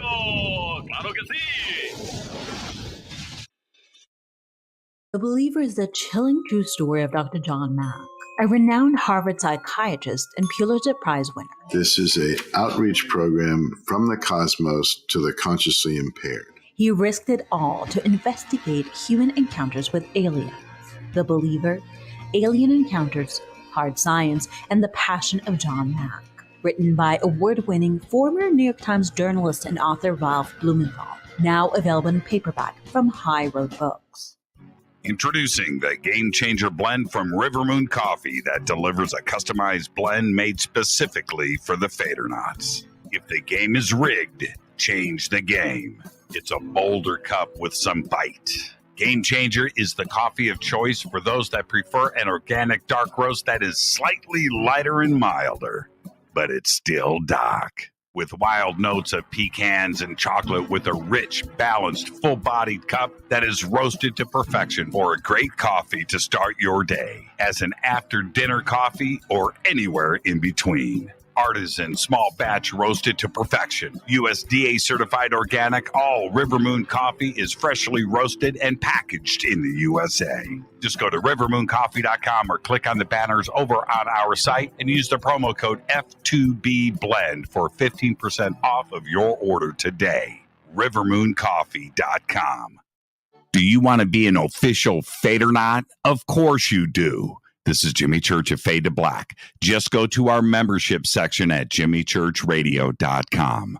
Fadernauts, when you think about the future of our country and where we're headed, do you wonder about the food supply? I do. Disruptions in the food supply chain could be disastrous, and they usually occur with little warning. That's why the smartest thing you can do today is to stockpile emergency food, water, and other essentials. I personally recommend My Patriot Supply. They're the nation's largest emergency preparedness company, serving millions of customers for more than a decade. In fact, they're the only source my family trusts for our preparedness plan. You should too. Right now, save 20% off a full 4-week supply of delicious meals that provide 2,000 calories a day. Saving 20% helps too, doesn't it? Especially now. So go to preparewithjimmy.com and get ready. That's preparewithjimmy.com. There's no time to lose. Do it now. So, you love talk radio? Then you'll love TalkStreamLive.com. TalkStream Live is always on, 24/7, with the best streaming talk shows. Find your favorite talkers and discover some new ones. It's free, readily available online or on mobile with any smartphone or tablet. Finding your favorite talk shows all in one place has gotten a whole lot easier. Just go to TalkStreamLive.com. Be sure to download the free apps from Google Play or the iTunes App Store. You listen to us, and we listen to you. And so does the CIA. Hi, I'm Ray Sobbs, and I'm here to tell you about something I really think you're going to like. The UNX Network is a part of a larger group called UNX Media, and one of the things we offer is the quarterly UNX magazine, which is available both in print and digital formats. This amazing magazine covers all aspects of the unexplained and makes for a great coffee table periodical that is certain to spark enlightening conversations in your living rooms. We invite you to check out the latest digital issue for free. Just go to unxnetwork.com/membership and fill out your free membership with your name and email and become a new free member. The new summer issue is now available, and the theme is Time Anomalies, which includes a feature article written by our managing editor, Lee Spiegel. Just go to unxnetwork.com/memberships. That's unxnetwork.com/memberships and get your free e-copy of the UNX magazine today. You are listening to Fade to Black with Jimmy Church on the Game Changer Network. Oi, oi, I'm Reese Evans. You're listening to Jimmy Church. This is Revolution. The revolution will not be televised. The revolution is on radio. Ciao.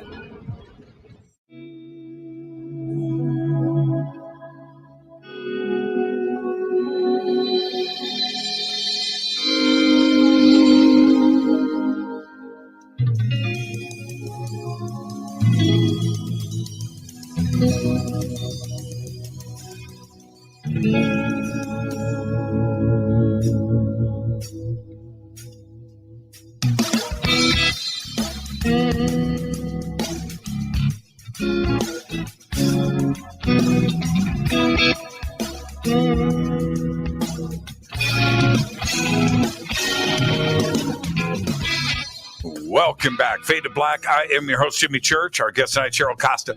How do I keep up with Cheryl Costa and the numbers that we are about to go through? How do I do it? I do it with Brain Peak 9. 2-month supply right now. Click on the link below. This is it. This is how I am able to think when I've got Cheryl Costa on the show. That's it. That's it. You laugh. I need this at my age. Okay, can I qualify something? Yeah, go I ahead. saw something during the break. I saw something going up in the stream there. Somebody made the comment about me being involved with the woo. Hey, yes, I can go into the woo very deeply. I am a card-carrying witch, okay? And I live in a life of high strangeness, and I have for 44 years, okay? In fact, if it wasn't for the craft, I probably wouldn't have been able to deal with it. I love the woo. I love the woo. Yeah. I have a coffee mug here. It says it was made for me by a friend, a Church of Woo. I'm all about that. I'm all about that. Now, okay, let's get into this, and I'm going to ask your permission. I've got your stuff here that I can display. Is it okay if Sure. Okay. All right, so I've got that at the ready. And the first thing, I'm not going to pull this up now, but the first thing is the counties that haven't reported. And when you look at the graph, right, and your presentation of this, then you understand how crazy of a number that actually is. So we're going to get to that in a second. But I want to get into the definition of the Mythical Daily UFO Hotspot as opposed to the Mythical UFO Hotspot, right? or the Daily UFO Hotspot. When you combine that into the Mythical Daily UFO Hotspot, this is where I want your definition. What is that? Okay. For ever since our first book came out back in 2015 or 2017, I've had producers in Hollywood calling me up and things like this. You'll notice I'm not on any of those shows. For some reason, they don't want me on their shows. But they were coming to me and they were saying, oh, well, we want to know the hot spot where we can go and set up our cameras because someplace where they show up every day, we can capture one. And then there's the people who call me up and say they want to go into a UFO sighting party someplace. And of course, they read last year or the year before, they read those things that done by 24/7 Wall Street that said Maine and Vermont are ground zero for UFOs. Of course, it's a per capita calculation, and they are literally in the basement of sightings. They really are. So here's the deal. There are people who think these things show up someplace like a scheduled bus schedule or a train schedule. Okay. And I couldn't prove either way. I couldn't confirm it and I couldn't prove it in any way. Now, California is the number 1 state. Florida is the number 2 state. Texas is the number 3 state. Okay. And then the next 7 or 8 states play musical chairs every year. Okay. But the bottom line was that's at the state level. Los Angeles County, number 1 county in the country for UFO sighting reports. They have more sightings than 38 individual states. Number 2 county for sightings, Maricopa County, Phoenix. Okay, they have more sightings than 36 individual states. You would think these are the hot spot for that daily sighting. Okay, well, about 3 months ago, we started actually playing with this kind of a number because the question kept coming up. And I said, let me go find it. Now, I had an instinct that there were hot spots out there, but I didn't know how to display them and find them. Let me explain how big the problem is, okay? A single year, over 20 years, 2001 to 2020, is 7,303 days, and that's including the leap years. Okay, so if you take 50 states times 7,303, that means we have 146,060 days over 20 years for 50 states. Okay. Now we're trying to find a hotspot. It's like trying to find a needle in a haystack. Okay. A couple of months ago, I was playing around with a couple of different style reports, and I managed to hit on 2 that showed me something. The first one I did was I displayed up the zip codes with the most sightings. Okay. So if you want to know the hot spot in the country by zip code, it's 85001, which is downtown Phoenix. And in 20 years, they had 1,374. That sounds like a lot. Okay. But over 20 years on a day-to-day, a monthly basis, it works out to only about 6 a month. And if you're paying $250 a night for a hotel room to sit there with your cameras waiting for these things, you're going to be there forever, and you're going to go broke. Okay. Let me give you the top 10 for zip codes. Okay. Okay. Before we get there, I do. This is where I want to show this map. Okay. Please. And here it is. Now that's counties. These are the counties that haven't reported for whatever reason a UFO sighting. The black is where they've all been reported, and the ones that are white are where they haven't been reported. That's incredible to me. I mean, there's virtually not a spot in the country that hasn't had a UFO sighting. I've sent these to major newspapers along with the one that's like this. It's about zip codes. Yawn. It's absolutely incredible. And so when we look at these areas, and we could, break it, and we're not going to do that now, but that these are rural areas, like you said, probably no internet, very low population, and or poor. There are UFOs there. They're just not getting reported. That's exactly it. Yeah. And here's the other comment that I want to make. Now, I think this is just a shocking map, by the way. It's a real eye opener. But here's the other thing. You brought up LA County, being number one and having, I think you said, more sightings than 38 states. I think that's the number that you threw out. 38 individual states, yeah. Now, I would say that is, it's a real number. We're talking about numbers here. But we have a huge population, number one. And so the odds of people looking up and reporting something are greater. But here's the thing. But it's not driven by population. It can't be, because... No, it's population, temperate weather, leisure time, hours of darkness.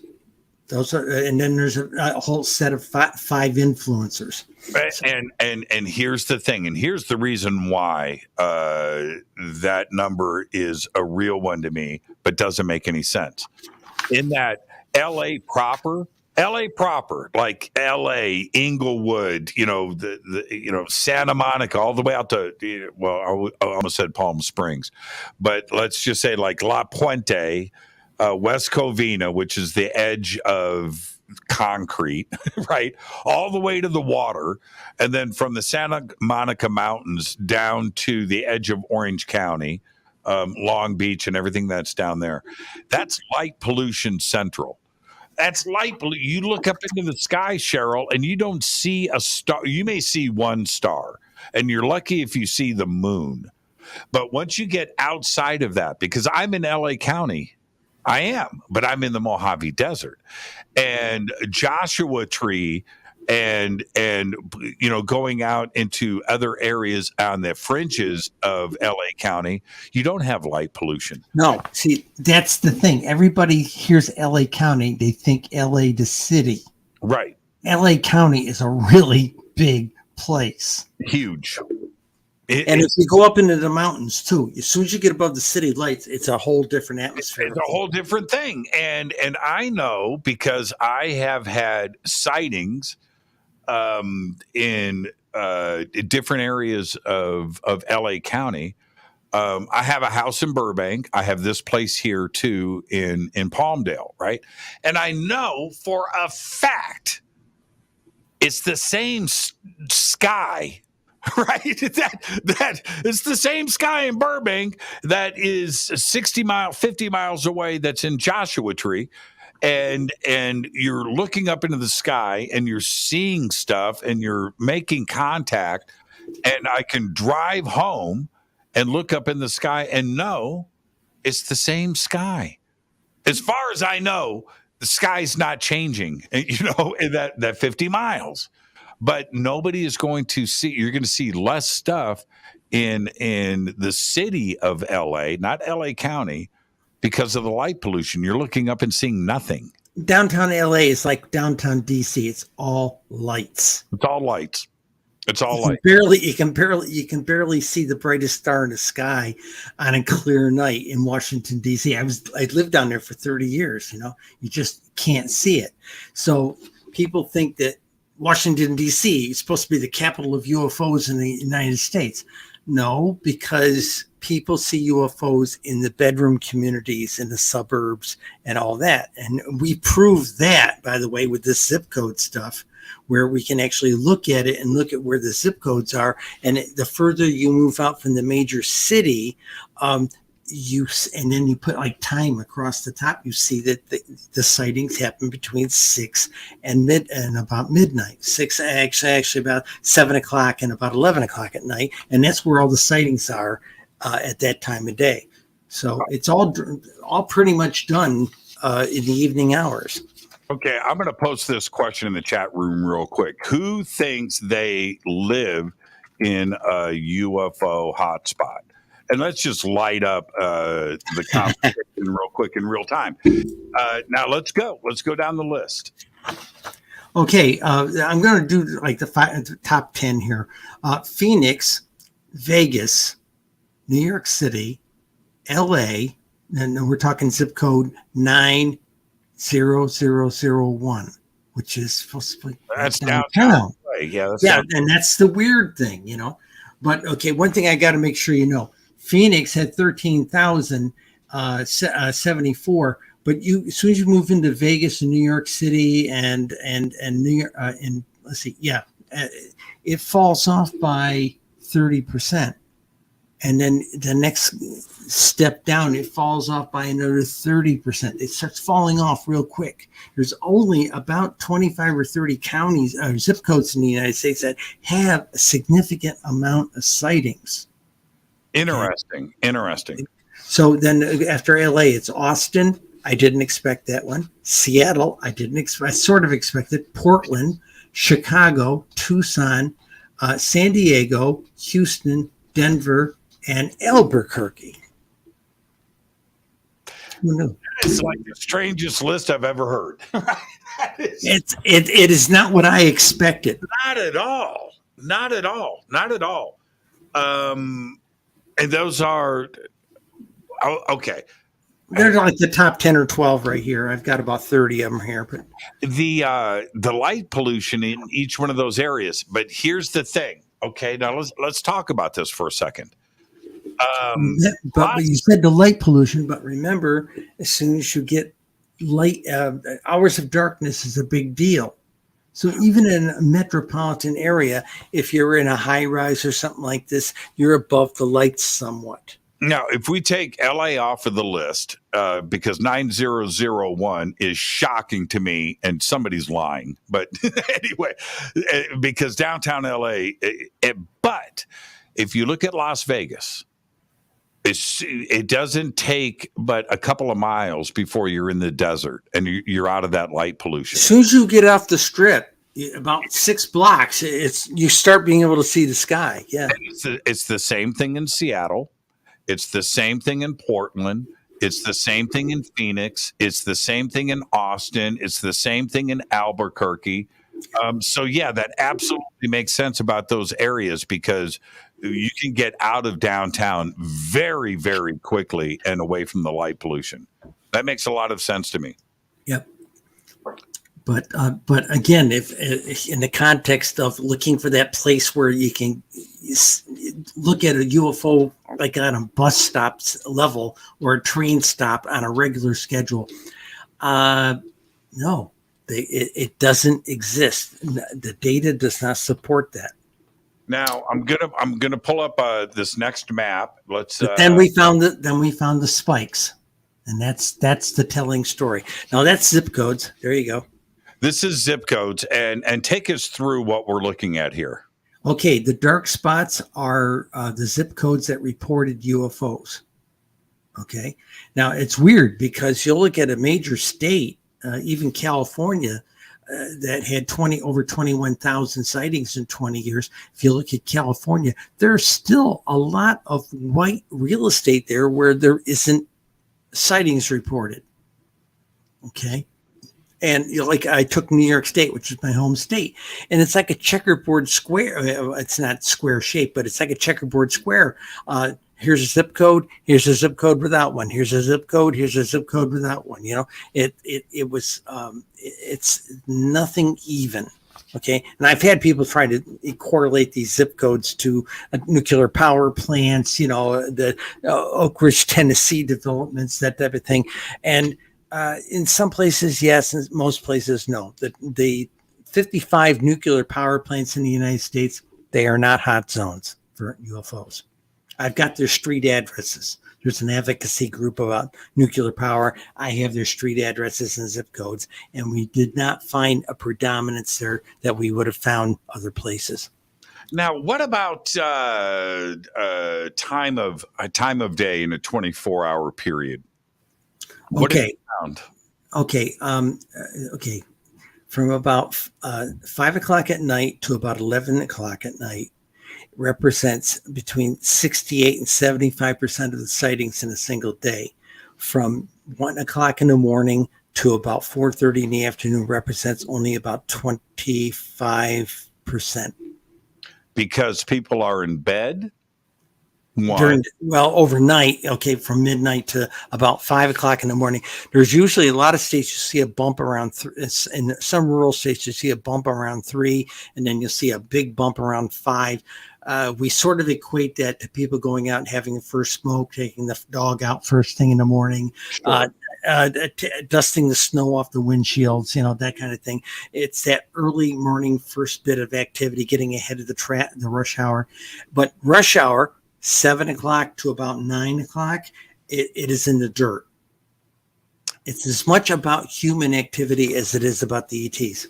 Now, I would also, I want your thought on this. Is there a correlation to the position of the sun that would reflect off of these objects?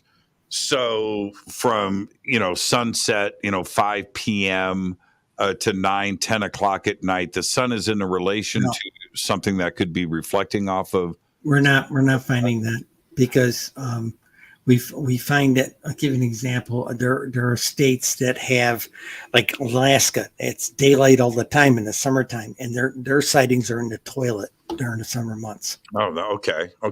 It's white nights up there. I've been in those higher latitudes. It's white nights. Now, again, what about the people that are looking up?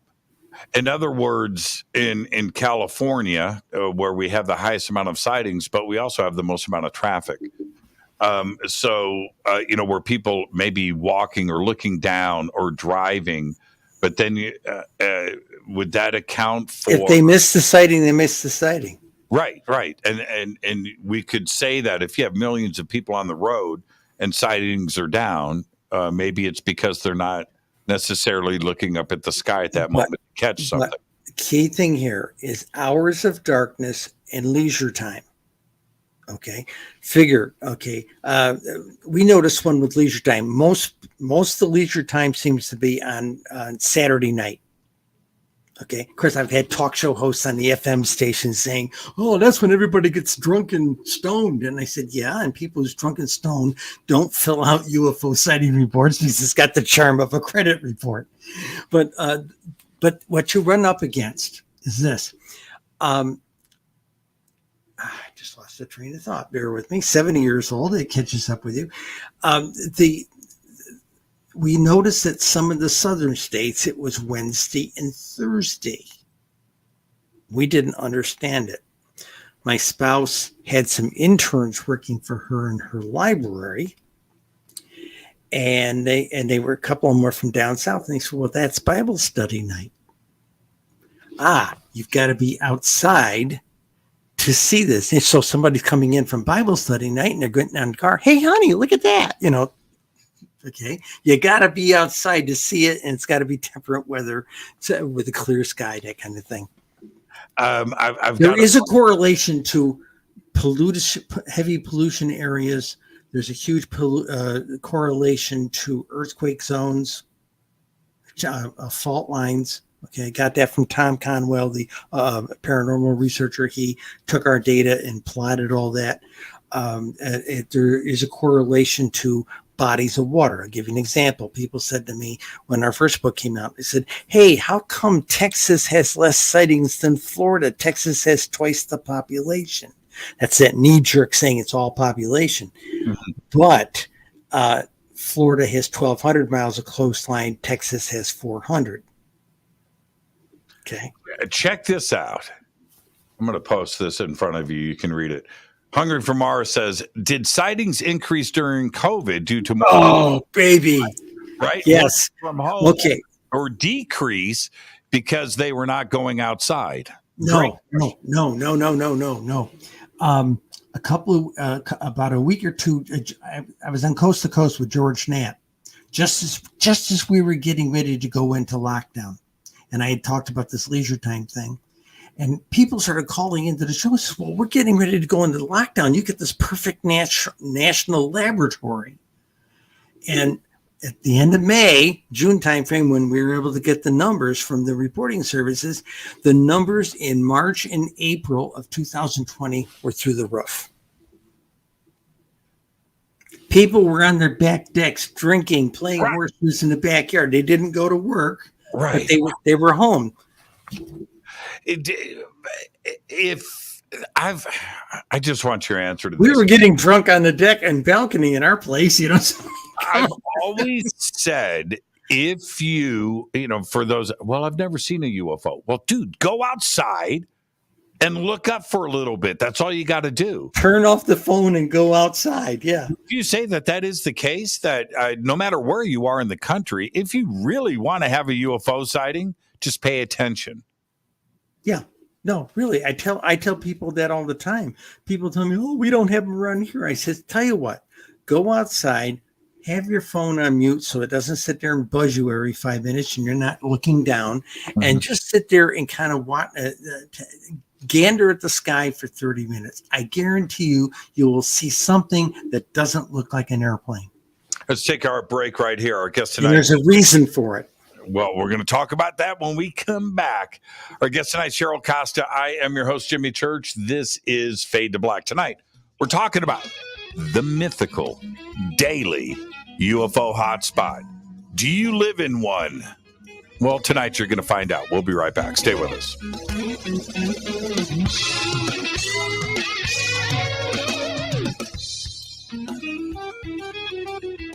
Hi, everybody. This is Rob Halford, the Metal Guard, on JimmyChurchRadio.com.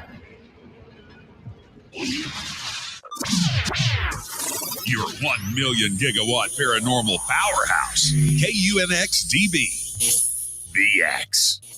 2022 MUFON Symposium is in Denver, Colorado, July 7th through 10th, and it's on. If you can't make it to Denver, get the live stream.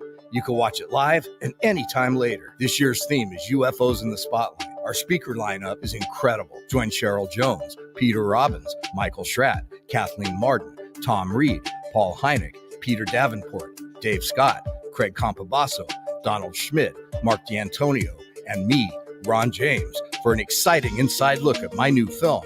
Newsflash, Congressman Tim Burchett has just confirmed that he will be making an exclusive live presentation at MUFON 2022. Tim is the most outspoken member of Congress on the UAP topic. You do not want to miss what he has to say. Sign up for our live stream. Get all 3 days of the MUFON Symposium, a 1-year subscription to MUFON TV, and an awesome free gift. What's the free gift? Find out at MUFONSymposium.com/Jimmy. That's MUFONSymposium.com/Jimmy. You do not want to miss a thing.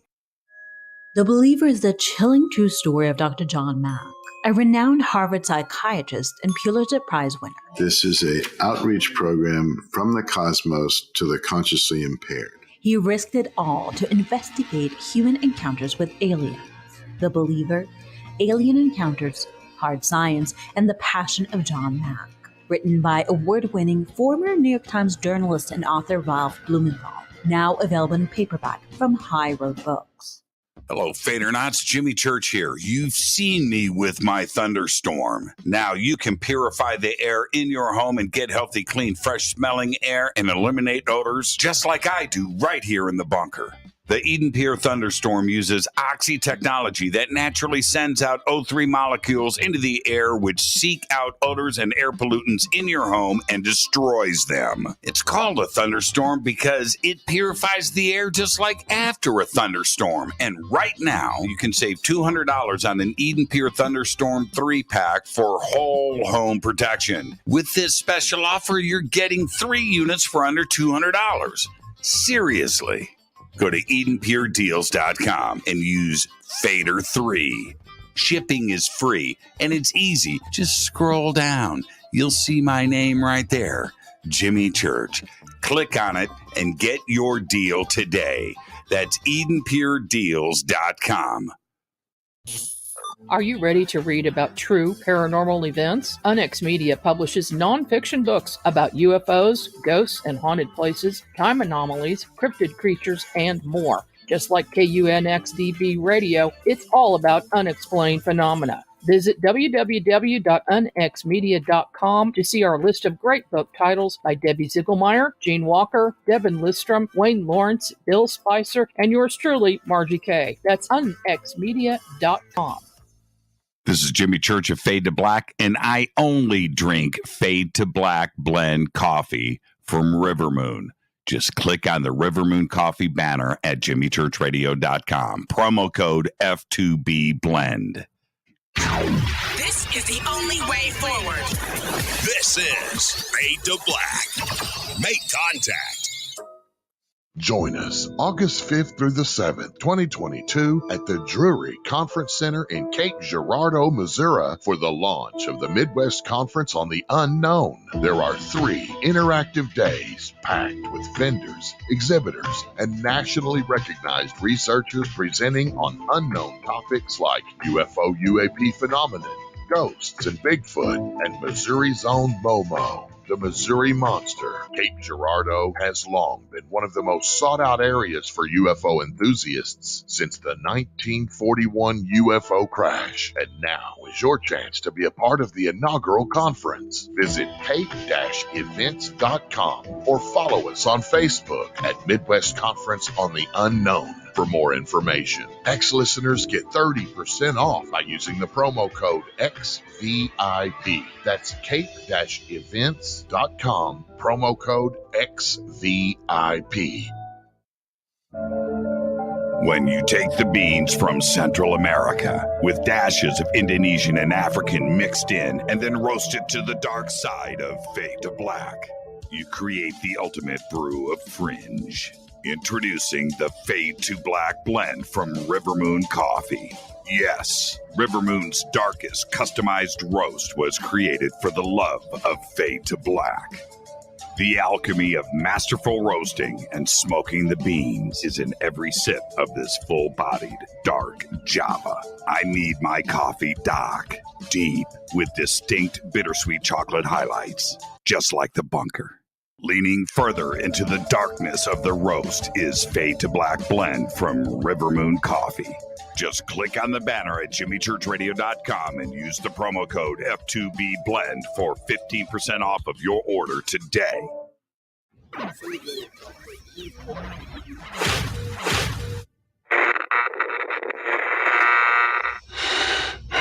You want to know a secret?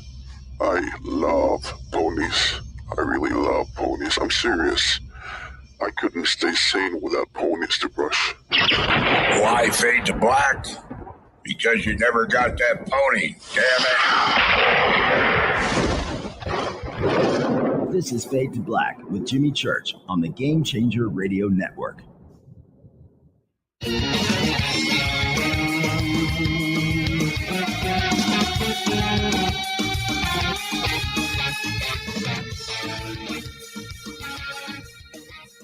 Welcome back, Fade to Black. I am your host, Jimmy Church, tonight. Cheryl Costa. Numbers. Data. The Mythical Daily UFO Hotspot. Do you live in one? That's the question. And now, before we get back to it, I want to, if I can, I'm going to share. California's got everything right. Now, if we look at this map, now we've talked enough about LA County, which is there in the black. Riverside County, out to the east there, Joshua Tree, Palm Springs, all of that stuff. A pretty shockingly low number out there. But that's not what I'm interested in. I'm interested in this area right here where they grow all the weed, right?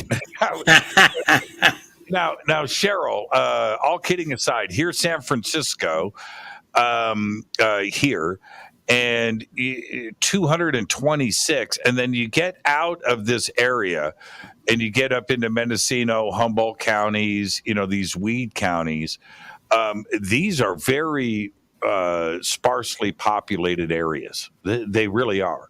And but look at these numbers that are here: 435, 786, 570, 618, 691, 478. How do you explain this? Now, there's also the fault line that is there too as well, the San Andreas Fault, which I find very interesting. But this is redwood country. This is mountains, very sparsely populated, but a huge amount of sightings here. Okay. You also said it was weed counties. Okay. Altered state of consciousness. Yep. 100%. Okay, and now we're in the woo area. Tom Conwell was plotting a bunch of this stuff, and he came back to me and he says, you know something? He says, the UFOs have the ability to cloak themselves, but they seem to be showing themselves. Why? And the best thing I could look at was something one of my lamas told me when I lived in the Buddhist monastery was, there's tons of paranormal stuff going on around people, but most people are walking around with this very narrow view of reality. Okay. And until you expand, something triggers you to expand your view of reality and wakes you up to something, you might not be aware of it. And seeing a UFO, how many people do we talk to say, I saw one, and it was like a religious experience for them? Okay. So that's expanding your reality.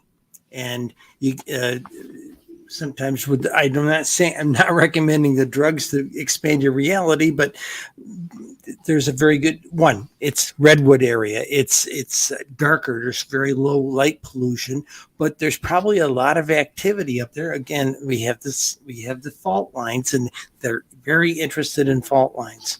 And guess where that. Go ahead with your questions, because I'm going to tell you something really cool about South Carolina, where they've been having lots of earthquakes lately. Well, my last comment about California, looking at this map when you sent it to me a few days ago, is right here, this is Mount Shasta, and it's a shockingly low number for this area. I would have thought that because that is in our community, that's a UFO hotspot, but only 97 reported sightings. I'm just blown away. Sedona says they have 100 a night out there, but nobody reports them, so they don't have huge numbers in the database. Now, I was just in Sedona. Okay, I was just there. And I'm going to tell you straight up, in 30 minutes, we went up to the airport in Sedona, which is on the top of a hill, a mountain, and went up there. I'm not joking. I didn't count. I'm going to say 130 minutes. And now, okay, satellites and things. Okay, all right. I understand that. I'm not dumb.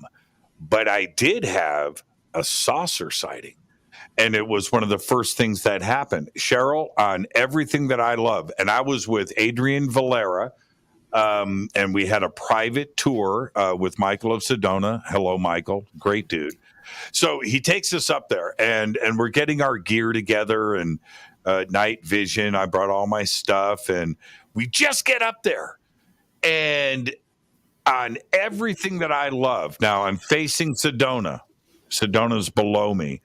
Over my left shoulder, I don't know if it was Adrian or Michael, goes, "Oh, man, look at that." And I turn around and I look, and low, I'm going to say a few thousand feet, couple thousand feet above us, not high, white, saucer-like thing, slow, just goes right over. I'm looking at it, and it flies right over us for like 2 minutes and keeps going, and then goes behind the trees on the other side of the valley. Now, I can't explain that. That is one of the difficult things where I know I'm not looking at a conventional craft, number one. I'm not quick to say that this was ET. I'm not saying any of that, but this wasn't something up at 60,000 feet or 100,000 feet, and I'm looking at it with night vision. I didn't have my night vision turned on. We just got there, and this thing flew at an angle low. It was beautiful. It was majestic. So that's a unique thing to have the low ones, and the low ones and slow ones. Okay, a watershed moment for me. It was 2012. I was working for a newspaper. Our technical department, we made the plates every night. It was the printed paper. Okay, they were done on a big kind of like a laser printer on things that look like cookie sheets. Okay. And it's photographic, lasers and all that kind of stuff. All right. So I used to get home. Once we got the plates up there, short of any kind of breakdowns, once they start running that 700-ton Swiss press, we're out of there in 80 or 90 minutes, depending upon how big the edition is. Okay. So I'm home about 3 o'clock in the morning. I put the car in the garage, close the garage door, and I used to, if it was a clear night, I would stand there and look up at the Big Dipper north of me, okay, and just ogle the stars, kind of do that private little breathing meditation to kind of relax the stress of the thing. And I'm sitting there looking at it, and I start hearing this humming, throbbing sound. And then I noticed above me, the stars were blotting out. Oh, man. Then I noticed that the stars were blotting out in a triangular way. Really? Yeah. When it got past me and over me, I could see this thing was probably 2 or 3 stories deep. It had to be over a football field long, and it was flying along at about 45 or leisurely 45 or 50 miles an hour, just going off to the northwest. And it just floored me. And the thing is, if you've ever seen the models or pictures that Dave Marler said, it looked like that, with the three glowy things on the back and the red light on the bottom and the whole thing. And it just blew my socks. I went inside and I sketched it in my journal, that type of thing, times, dates, all this stuff. And I didn't report it because I was afraid to be labeled a kook for reporting this thing. I had the website for MUFON. I looked it up online. I found it. I all I had to do was write out a report and send it. I was too paranoid to do so. Yeah, I understand that. But something changed. About 3 months later, this is in November, 3 or 4 months later in November 12th, November 5th, 2012, we had just started the press. I'm sitting back. I pulled something up on the web, and I get CNN.com to just check news, And over here was a little sidebar story, about 150, maybe 200 words. UFOs have been declining since the 1980s. Maybe they were always just an urban legend. Now, remember, I'm well read enough to say that feels like misinformation, So for the first time in my life, that night, I went out. I found the National UFO Reporting Center, dug in a few pages back, found some year-end totals from like 1985, and took the numbers, dropped them into a spreadsheet up to 2012, and hit the plot button. Now, they were supposed to be declining, but the things went up like a rocket. Right. And I sat there looking at this thing and said, what memos didn't the UFOs get? Right. And you're right about disinformation. And I remember reading all of that. And it really hasn't stopped. No, it hasn't. No, it really hasn't stopped. And the other part to this, the black triangle, I haven't had. Well, no, that's not true. I photographed a black triangle, but I didn't know it was a black triangle until I got the picture developed. It was actually on film. Okay, so I've got the negative, I've got the original print, but I didn't know it was a black triangle at the time. It was just a black dot moving across the sky. I get the print, put my jeweler's loop on it. Holy crap! Right? Okay, there you go. But the black triangle sighting, I haven't had one yet. And I'm here in Black Triangle City, right? So I'm wondering what I'm going to do when I have the Black Triangle sighting. I'm looking forward to it. It's going to happen eventually. I hope I photograph it. But no, you'll have the shock and awe feel. Trust me. You'll be just totally caught up in it. Trust me. I know. Well, okay. I'm going to share this with you. I've told the story many times on the air. So I'm going to give you the abridged version. When I was house shopping, I came into town. I'm meeting my realtor. And I'm meeting my realtor on Sunday. And it's Saturday night. And I come out of the hotel about 10 o'clock. And I want a burger. I wanted In-N-Out or Burger King or something. And I'm standing out in the parking lot. This is in North Lancaster. And I'm like, Edwards is right there. I'll get the burger in a minute. Let's drive over to Edwards.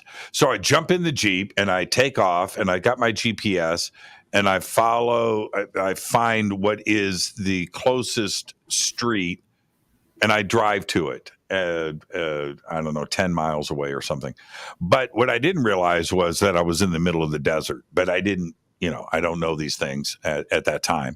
I know them now, but I drive until the street T-bones and I can see the GPS. I can see to my left. I can see Edwards lit up. It's 10 o'clock at night. I pull the Jeep over in the middle of the desert, park it, go across the street, and I stand there next to the fence with all of those trespassing signs that we were talking about earlier and that I showed you.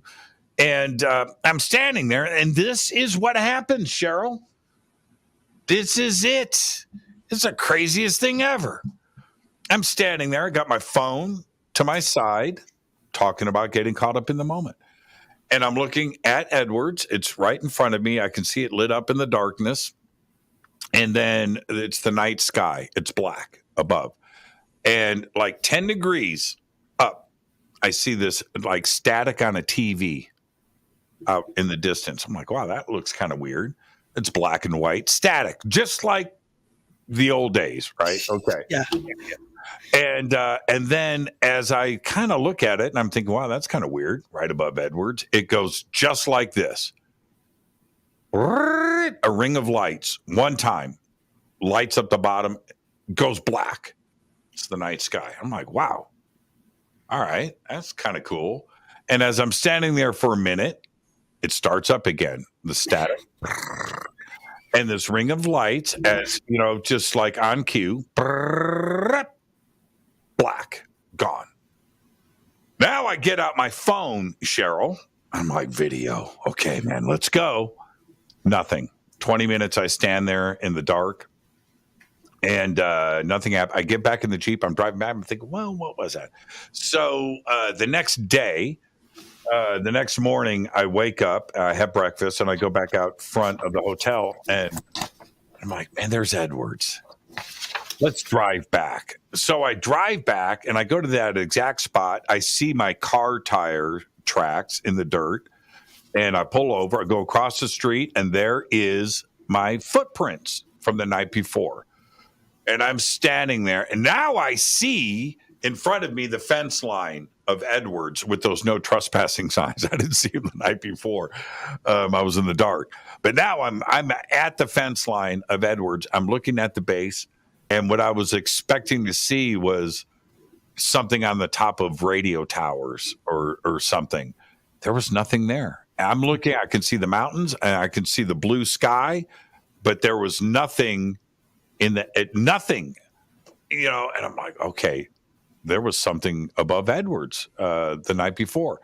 I didn't get a chance to videotape. I got all caught up in the moment. I didn't think it only lasted the 2 incidents, 3 seconds, maybe 5 seconds each. That was it. Did I report this? Nope. No. I did not. I didn't call Peter Davenport. I probably should have. But what I saw above Edwards that night, I am here to tell you that this kind of stuff goes on out here all the time. I don't know what it was. I don't. I can only tell you that it wasn't. I was thinking it was like lights on top of a tower for the airplanes or something. But going out there the next day, a couple of weeks later, I went out there with a friend of mine. He wanted to see the spot. And there's no towers. There's nothing there. There is just blue sky. Crazy. I don't know. One quick one. There was about 3 years ago, Linda and I have access to a cottage up on the St. Lawrence, Thousand Island region, northern New York, right up by Canada. Mm-hmm. And we had one of those events about 3 years ago. It was just before we were going into all this lockdown crap. And we looked over at the Canadian side. Now, the bedroom in this cottage is a storefront type window. Okay, it's that big. And we were just sort of in a sunset thing, and we were looking at the sunset. And Linda said, "Oh my gosh, there is a wedge." And what she meant was a boomerang. And it's like we're talking something like that. The kind of boomerang shaped thing with the lights along the bottom. The classic one is the one in Stephansville down in Texas. With the string of lights on it. Okay, Mm-hmm. and it wasn't like we had 15 seconds with this thing. And the only piece of paper I had was my diabetic logbook. And I'm sitting there drawing this thing in the middle of my logbook, time, date, angle, all this stuff, But this stuff changes you. So, but can we talk about these spike days? Yeah. And real quick, we're going to go right there.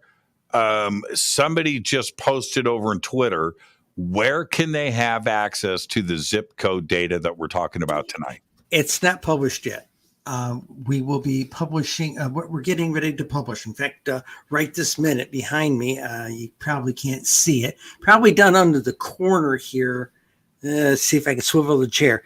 You probably can't see it. Now, there's a table back. There you go. See that paper there just underneath the microphone? It's hiding a Heidelberg press. Okay, no. The entire. Okay, let's see. Can you see? There you go. See over there? See all that paper laying there?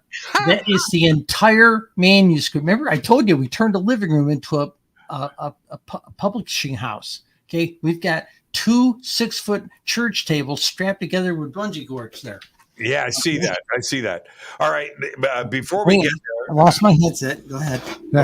You do that. I am going to do this. And here, I just want to go over this really quick. This is the UFO by states zip code, 2001 to 2000. No, not zip code. This is ranked only by state and volume. Oh, this is state and volume, not zip codes. Okay. My bad. But here's where we're going with this thing over here on the table. We could never go down to the zip code level, because if we did it for all 50 states in one book, it would be 6,500 pages and 1.5 feet, 2 feet thick. Sure. So what we decided to do is we're in the process of literally building 50 individual state books with detailed down to the zip code level. Yeah, we were talking about that the last time you were on the show last year, and how big of a project that actually is. And that's the only way it can be done. You have to do an individual edition. Well, what we've done is we've got a template, the written sections template right now, except for some one or two, about 6 customized pages we have to stick into it, PDFs. Okay, remember, we're not doing this thing in Word. And then at the end of the book, we generate the tables by county, we generate the tables by zip code, and we have one master table there that is done by county, zip for that state, county, zip code, municipality, and the shapes over 20 years that location had. And California is going to be a nasty book. It's going to be about 600 pages, but everything else, depending upon the state, is going to be averaging 200 or 300 pages. It's going to be affordable. So you have Washington, D.C. here. So it's broken down 50 states plus D.C. And we're not going to do a book on D.C. And with that magical number of 167,632, California being number 1, Florida, Texas, Washington, New York, Pennsylvania, Arizona, Ohio, Michigan, Illinois, Colorado. It's strange that Illinois would be ahead of Colorado and Ohio being ahead of Colorado. Wait till we get to the spikes, because you're going to see the places where the most spike sightings, and we have to explain what that is real quick, but where they are completely upends this, except for California. Okay, so we're going to have to do that in the next break, in the next section. Cheryl, there's no way that we're ending this conversation now. We are going into overtime. That's the only way to do it. Okay, we can do that. Yeah, thank you so much. And so you know what? I'm going to take a break 30 seconds early. Let's get straight to it, because when we come back, we will be in overtime tonight with Cheryl Costa. And tonight we're going to go through the spike information. And when we come back after this break, the thing is this, Cheryl reached out to me and she goes, Jimmy, this data that we have put together over this last couple of weeks, we've got to do a show on this. But I knew that we'd be talking about everything else tonight. So tonight, when we come back, it's overtime, and we're going to go through the spikes. This is Fade to Black. I am your host, Jimmy Church. We'll be right back.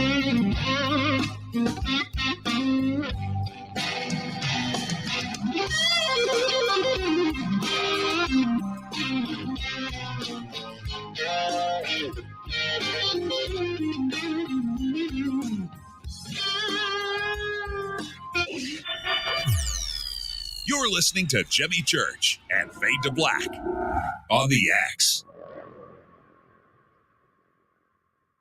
Hey, what up, y'all? It's your girl Vivica Fox here, and you are listening to my boy, Jimmy Church, on JimmyChurchRadio.com. Despite popular opinion, reading a book will not make you smarter. But listening to Jimmy Church will. Hello, Fadernauts. Jimmy Church here, and I know what you're thinking. Lately, Jimmy sounds so fresh. He's so alert. He's so now. Well, that's because of biotech research and their new supplement, Brain Peak 9. Brain Peak 9 contains 9 nutrients that may help support brain function of memory, concentration, recall, and improve focus. Other memory supplements can cost as much as $129 for a 60-day supply. But right now, for a limited time, if you use the discount code FADER, that's right, FADER, just for the Fadernauts, you'll get a 60-day supply for just $49. There's no better time than right now to see what others have been raving about. Help improve your brain function. Go to brainpeak9.com and enter the discount code FADER. That's right, for the Fadernauts. That's brainpeak9.com. Discount code FADER. And the links are over at jimmychurchradio.com. Click on it now. Seriously.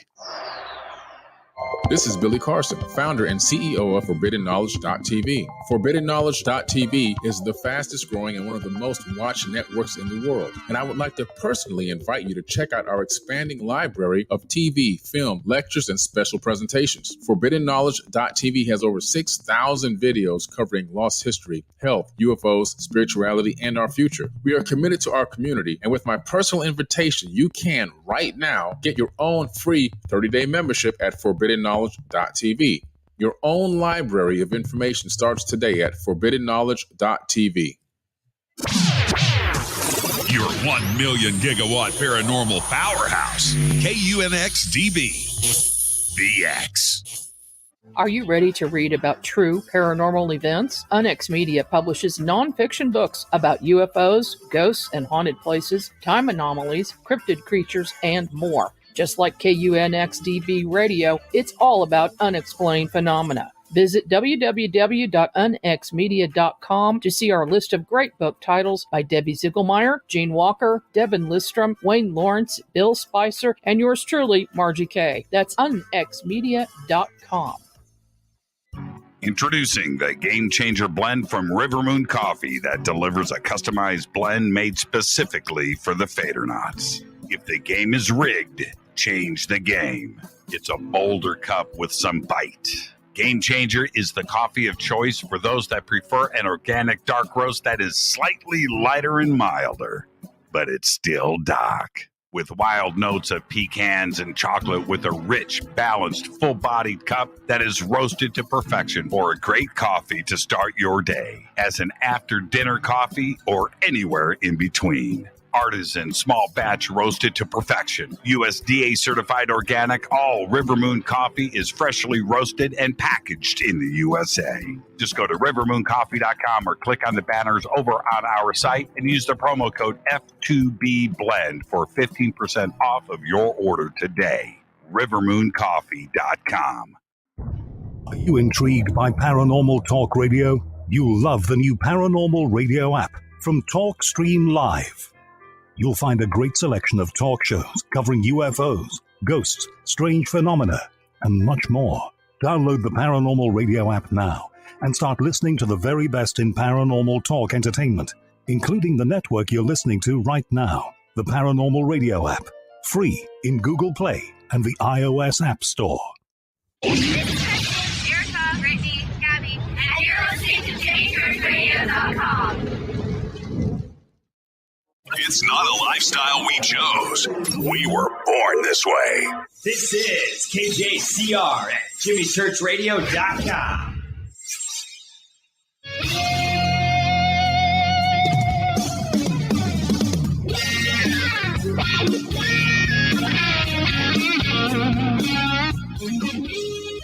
Welcome back, Fade to Black. I am your host, Jimmy Church. Cheryl Costa with us tonight. We're going into overtime tonight, and I got to tell you, we got to do this once a month. I mean, let's just put it on the calendar and circle the date and get this up and do this once a month. I'm having so much fun. I love data. Now, I just went and looked. We're going to go into these spikes, and I was looking at California and specifically 11/7/2015, and I remember that day. I saw it myself. That was now. My phone, my cousin-in-law, brother-in-law, whatever, calls me up. Dude, are you looking at this? And I had my back to it. I was at Universal Studios that night, having dinner with friends. And driving home when the sighting happened, and my phone is blowing up. Cheryl, on everything that I love, my back was to it. I was on the freeway, and I was like, "What are you looking at? What do you mean, man? Look outside!" And this lit up everything. Okay, so I saw this in your charts, and I had to go back and look at 11/7, and the big blue sighting was that evening, seen all over the state of California. Okay, spikes. What have you got? Okay, the way this works is there's going back and refresh on this thing. 7,303 days per state. Okay. And you probably got a chart there you can pull up. The majority of the days within, we'll say a month or something like that, for any location, zip code, state, county, whatever, are mostly empty. Okay. And their sightings are onesie twosies. Okay. Occasionally a threesies. Okay. So I'll go ahead and show everybody what Cheryl's talking about. So this is California, and you can see LA County here, but you can see what Cheryl is referencing. Mostly blank, and ones and twosies. This is 11/7, the big blue sighting that I was talking about. Exactly. Okay, so go ahead.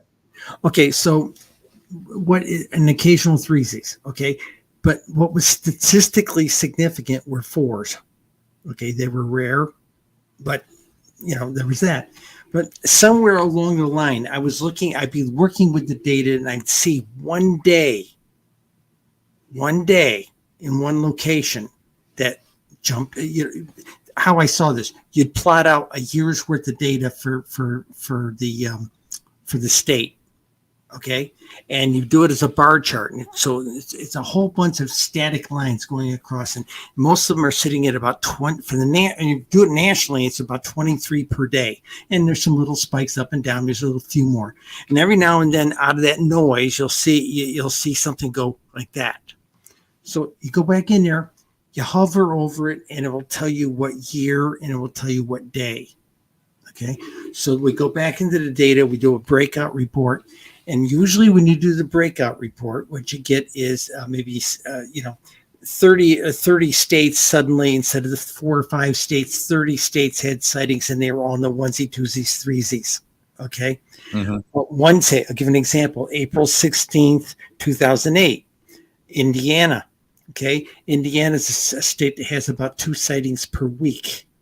Okay, that particular day on April 16, 2008, they had, when we looked at the national chart, jumped up to 60 sightings. So we went in, did a breakout, everything was onesie twosies, and to get into Indiana, they had 25 that day. Okay, so there's a lot of these, what we're going to call one day, once in a blue moon kind of boom, there's all these sightings, but we had no quick, easy way to find it in the data. Okay. And then a couple of months ago, I sat down and I said, I've got to solve this. Again, I was taking a break from the book, from working on the individual state books. The individual state books are going to be called, like in Ohio, UFOs in Ohio and where to find them. Okay. And all the books will be named like that for their states. Okay. All right. So I was going through, and I ended up hitting on the idea of selecting a single state, putting the years across the top, okay, 2001 to 2020, and then I generated 365 days down the left-hand side of the screen of the page, okay, and what that gave me. And I ran also with the 365 days. I turned on zip codes, and as you go down through, it was mostly white. You put grid stuff on it. It's mostly white, and there's onesie twosies all over the place. And then you would see is boom, you'd see something over a certain number. So I would program this thing, and I brought the database down into a spreadsheet and put it in the spreadsheet, and I turned on this comparator feature, which allows you to say anything above 3, make it red. Boom, there they were. Now I had to scroll down and look at all of these. Now I did this for every single state. It took me 5 weeks. Every day, sitting there scrolling the 365 days over 20 years across the top of the page, okay? And then all these things were marked out. So I would get them, I'd cut and paste them up something. And it turned out of 146,060 days of 50 states, 20 years, it turned out that there were 700, I'm going to say this number is soft, between about 725 to 737 of these one-day spikes. Some of them as little as 4, some of them sitting 6, 7, 8, 10. There's a couple of them that are 20 or 30. Okay, that one day in California, 200, that kind of thing, So this is telling us something. Now, have I had time to break those out? No, I have not. I plan to. Okay, but I've got some interns. I reached out to one of the groups of boards I'm on Facebook, and I said, anybody got a lot of time on their hands and would like to do some unpaid intern work? And this you'll get an acknowledgement in this book. We're going to do, Linda and I decided we're going to do a book about the hotspots. Okay. And nothing but the hotspots. And what I needed to know was how much press that hotspot got. Okay. If it got any. Right. Okay. So I gave them date. I gave each person about 10 dates in a year, and they went out there and they would put it in like Google or something like this, and it would come up. And all I was interested in, if you see a newspaper article or a TV station or a radio station report, grab the title of the report and the URL. That's all I want to know, and put it with the particular string I gave you. Okay. And that's what they're doing. The 700 of them, the 6 or 7 people I got working for me are going to go through about 100 of these things each. Okay. Now, what's tedious work, but yeah. Okay. Well, we all want to know that's the bibliography to this thing. Go ahead. What's the vibe? What you're seeing certain locations and you're seeing certain times. What's the feeling? What are you seeing? Okay. Here, I've broken a few out, and people say, well, what shape did they have? Okay, remember, 20 people see an accident. Any cop will tell you get 20 different stories. Yep. But what we were seeing was, and remember, I've broken this down. This is not down to the county level. This is down to the zip code level, so it's pretty localized, okay? And so what we've seen is, in some cases, the spike happened over several zip codes that day. In a couple of cases, there was a mass area sighting. Okay. In some places, it was just one zip code had this funny phenomena go down. And what we did, we broke out some of them, and I saw a lot of consistency in, okay, they didn't say it was all saucer shapes, but maybe they said it was a circle of lights. Oh, it was a sphere. Oh, it was a saucer. Okay. And what's a saucer? It's a sphere on the side, that kind of thing. So you started seeing some consistency in some of the reports. Okay. And I thought that was pretty eye-opening. The other thing we were looking at, and that's what the interns are doing, is we wanted to go back and see if any of these things made the news. I'll give you an example. The one in Indiana, it got local news, but never bubbled up to the wires. Or the bigger newspapers did not report them. And this is one of the points I'm making out to people, that there's all these one-day flap events that, hell, even MUFON doesn't know about. Sure. Yeah, there's no question about it. I'm using 2 databases, and maybe they didn't have any of that reported in their database. Now, what geographically, what are you seeing? Now, that's the goofy thing. States that I did not expect to see this kind of stuff in. Okay, California. Yeah, okay, there were 200. Okay, there's what I call days, and there's events. The events, sometimes you had the same day and you had multiple events. Okay, so California had 229 of the 700 events. Okay, Arizona was number 2, was ranked, was the next one, and they had 49. Washington State had 46. Now this is over 20 years now. Mm-hmm. You understand? These are rare. These are 0.005% of the total days that these sightings are occurring. Illinois ranks number 10 in this country, and they had 37. Now here's the goofy one. Remember I told you UFOs seem to hang around places with like really goofy fault lines and things like this. South Carolina only ranks number 23 for total sightings, but they rank number 5 for spike events. Really? Yeah. Who knew? That blew my socks off. It really did. Yeah, that's great. What part of North Carolina? I don't know that yet. Okay. I don't know that yet. But what I've been tracking is every day they report these earthquakes down there right now. I've been logging what counties they're in and that type of thing. And I've been trying to correlate it to counties and things like this. It seems to be through the central part of the state. Brown Mountain Lights area, I'm wondering. Maybe. I don't know. It's going through the main, it's going through the center of the state for the most part. Okay, so South Carolina. Florida, which is the number 2 state, only had 35 of these things. Texas, the number 3 state, only had 25 of these things. Missouri is the 14th state, and they had 24.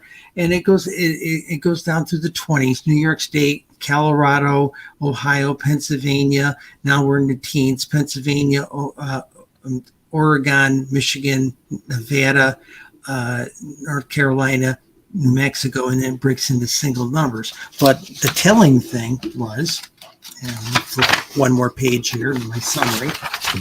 And remember, don't hold me to these numbers, folks, because as we refine the data, it tightens up. Okay. Okay. But there were 1, 2, 3, 4, 5, 6, 7, 8 state municipalities. They had none of these. Nothing above. No one day with more than 3. Okay. And it was Mississippi, North Dakota, Nebraska, South Dakota, West Virginia, Wyoming, and DC, of course. What do you make of that? I mean, I hear that and I go, that doesn't make any sense. What, DC you mean, or the states that had none? Yeah, North Carolina, North Dakota, and things where if I'm ET and I want to go check some stuff out, I would go to the remote areas, right? I wouldn't necessarily want to be seen, would I? You want to be stealth about it. Well, they do have lower population, but they also have it's rural, very minimal broadband, except in major metropolitan and suburban areas. The biggest county for sightings in South Dakota is Minnehaha County, which just happens to be an Indian reservation. Okay. What about that? Have you compiled data on the native tribe, which, very spiritual areas? Yeah, I've got a friend of mine who's trying to get me a zip code map of some sort for like there's 600 tribes out. No, it's about 450 tribes that are officially with the Bureau of Indian Affairs. This friend of mine is trying to get me zip code range for those reservations. We'd like to crank it against that. Somebody else, now people are always asking, did you try it against this? Have you tried it against that? And I don't always have the data to compare it to. But one I got last week, which I do have the data for, somebody asked me to compare it to the phases of the moon, and that data was really easy to come by. And so I actually sat down the other day. It was a rainy day, and I'm still waiting for Linda to finish proofing the book. So I sat there and I ran through the. I grabbed the moon phases from 2001 through 2020, and I'm slowly inserting them into the database, and I'll be able to run reports against those moon phases and sightings. Now, what about our friends to the north, Canada? Okay, you have to talk to Russinkowski for that. Yeah, exactly. I only do the U.S. In fact, I've had tons of requests for people in Europe. And the problem with Europe is there's no one central data. You would think of the EU, the people would do that. But no, it's all by different countries. The cooperation has been terrible to try and get them to share data. Now, the $1 million question, I hope you can answer this. Okay, there's 3. They're all the same, though. Is there a city, a location in the United States that has a sighting every single day? No, that's the myth. Right. That's the myth. Even I showed you Phoenix. It's only about 5 downtown Phoenix, 85001. They only average about 5 or 6 a month. And that's the hot spot for zip codes. So if we take LA County out and we take out 9001, 0001, if we take that out, what is the number one location with sightings? If we take out LA, let's take out Phoenix. Is there something that stands out? Vegas. Yeah, that would make sense. Yeah. New York City. That doesn't make any sense to me. Hudson Valley, right? No. We're talking, this is New York County. Yeah, that doesn't make any sense. Are you telling me Queens, right? Are you telling me Brooklyn, the Bronx? No. Those are different counties. Are they really? Well, the 5 borough counties became New York City, but they're 5 separate counties. And for a long time, I didn't count New York City as the number one because it was 5 different counties. But sure. I changed my mind on that. So I got a lot of hate. I got a lot of hate mail. Me just saying that is going to generate email. Now, Long Island, I would get. Okay, Suffolk County, Long Island is ground zero in New York State. Yeah, it would have to be. It would have to be. And Nassau County, the other end of it, closer to New York, that ended up being like the 4th most popular county in New York State for that. A lot of people, when I first did the book, they all thought it'd be the Hudson Valley, and it wasn't as much as you might think. Maybe they had a lot of sightings back in the 70s, but it is not. It is a busy place, but it is not ground zero. People used to think the Lake Erie area. They used to call it the Lake Erie effect. Okay. Well, when we generated our first book, what blew everybody's socks off was there's a Lake Ontario effect, and it's centered mostly in Monroe and Yates County, right there on Lake Ontario. Now, you're now in Cleveland. What's the lake that you're next to? Lake Erie. Lake Erie, right? Mm-hmm. That's a huge hot spot. Have you seen anything over the lake since you moved there? No, I have not. Really? Now, see, that's the opposite of what I would think. Now, okay, next question. Roswell just celebrated their 75th anniversary past weekend. Where's Roswell in the rankings? Pretty low. They had a crash there 70 years ago. But I heard about that. Yeah, but no, actually, everybody tells me, oh, yeah, it's a hot spot for UFOs. No. Really? And see, and I'll tell you why that's a tough one. Reported UFOs. Remember, reported UFOs. And I'm assuming, have you been to Roswell? No. But okay. Kobe's talking to me about coming down there and talking next year. You've got to go. And this is what's crazy about Roswell. They love their aliens. And you drive through the city, and I don't care if it's a car dealership, if it's a 7-Eleven, if it's the Hilton Hotel, I don't care where you go. It's aliens. It's ETs everywhere. McDonald's, whatever. It's you notice most of them are gray, or the greens. Yeah, they're gray and green. If I come walking in there with a dozen reptilians, they're gonna lose their mind. Now, see, you're wooed. See, that's the woo side of you. And here's the thing, though. So with the entire cities, and I'm not being facetious here, their economy is driven by UFOs, right? So you would think that people are looking in the skies there, that the city of Roswell is checking out things and reporting it, but they're not. Same thing with the Pine Bush Convention down in the Hudson Valley. Yeah. That's the big one. I spoke there this year. I was first speaker there this year. I love going to Pine Bush. They have a beautiful festival and everything like this. But I added up those just those counties, and there's a lot of traffic there. But it does not dominate the rest of the state's numbers. And another thing, putting Sedona aside, but Palm Springs and Joshua Tree, 29 Palms, that area, is crazy stuff that I have never not had an evening there where I haven't seen something mind blowing. And it shows up that way in the numbers too. Yeah. Yeah, it doesn't make any sense. And also, again, Lancaster, Palmdale, where I'm at, I'm telling you, every night, I take that back, and we're almost out of time. I want to say this.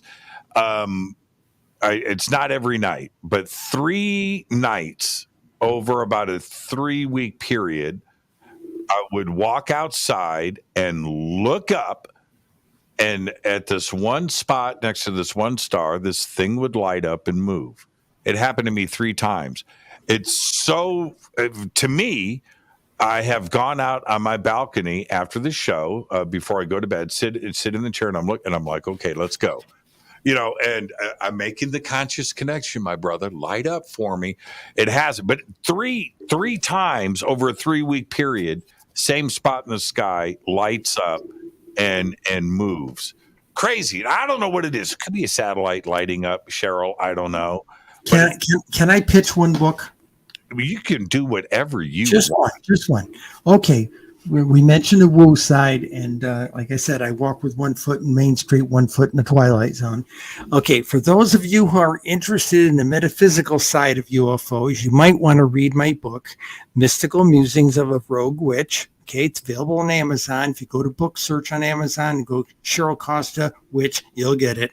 It's cheap, it's affordable, and I do, besides talking about consciousness, magic, manifestation, all that, I also do have a chapter in there of why can't I touch an alien with my mind on Zeta Reticuli? And I write a complete chapter on that. I'm going to do you one better. I already posted the link for it in the show. So all you got to do, everybody, just click on that Amazon link that I've got right down there next to Cheryl's name. And you can go and pick up that book. We got to do, can we make this like a date? Can we do date night once a month? Here's the calendar. Tell me what you want. Cheryl, you are the absolute very best. And the amount of work that you and Linda pour into this, it cannot be measured. And this community thanks you. Please know, she is the fundamental scientific brain. She keeps me honest. Okay. Hey, I've been watching her walk in the background, and I wanted to pull her over. I can just tell she's like, "No, you guys do your thing." She's just doing her stuff. But again, thank you so much. And, you got a date? Let me know. And I'm serious about this. Okay, all right. Yes, Cheryl. Anytime, anywhere. You're the best. Thank you so much, and enjoy the rest of your evening. Thank you for hanging out for overtime. This was an amazing, fantastic conversation. Thank you. All right, everybody. You're the best. Thank you.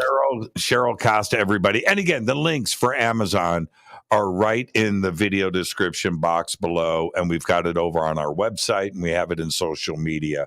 Go and do it. I want to thank Cheryl. What a great show tonight. It was perfect for me. Just an absolute perfect show. Looking at everybody's comments throughout social media, just amazing. You guys get it. Fade to Black is produced by Hilton J. Palmer, Renee, Dennis, and Kevin. Announcers are Steve Harder, Gene Vitoa, and Mark D. Kovar. Webmaster is Drew the Geek. Music, Doug Aldrich. Intro, Spaceboy. SpaceboyMusic.com. Fade to Black is produced by KJCR for the Game Changer Network. And this broadcast is on a copyrighted 2022 by Fade to Black and the Game Changer Network, Inc. It cannot be rebroadcast, downloaded, copied, or used anywhere in the known universe without written permission from Fade to Black of the Game Changer Network.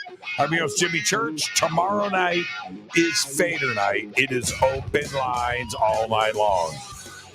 It's your calls, your conversation. Until then, I want everybody to be safe.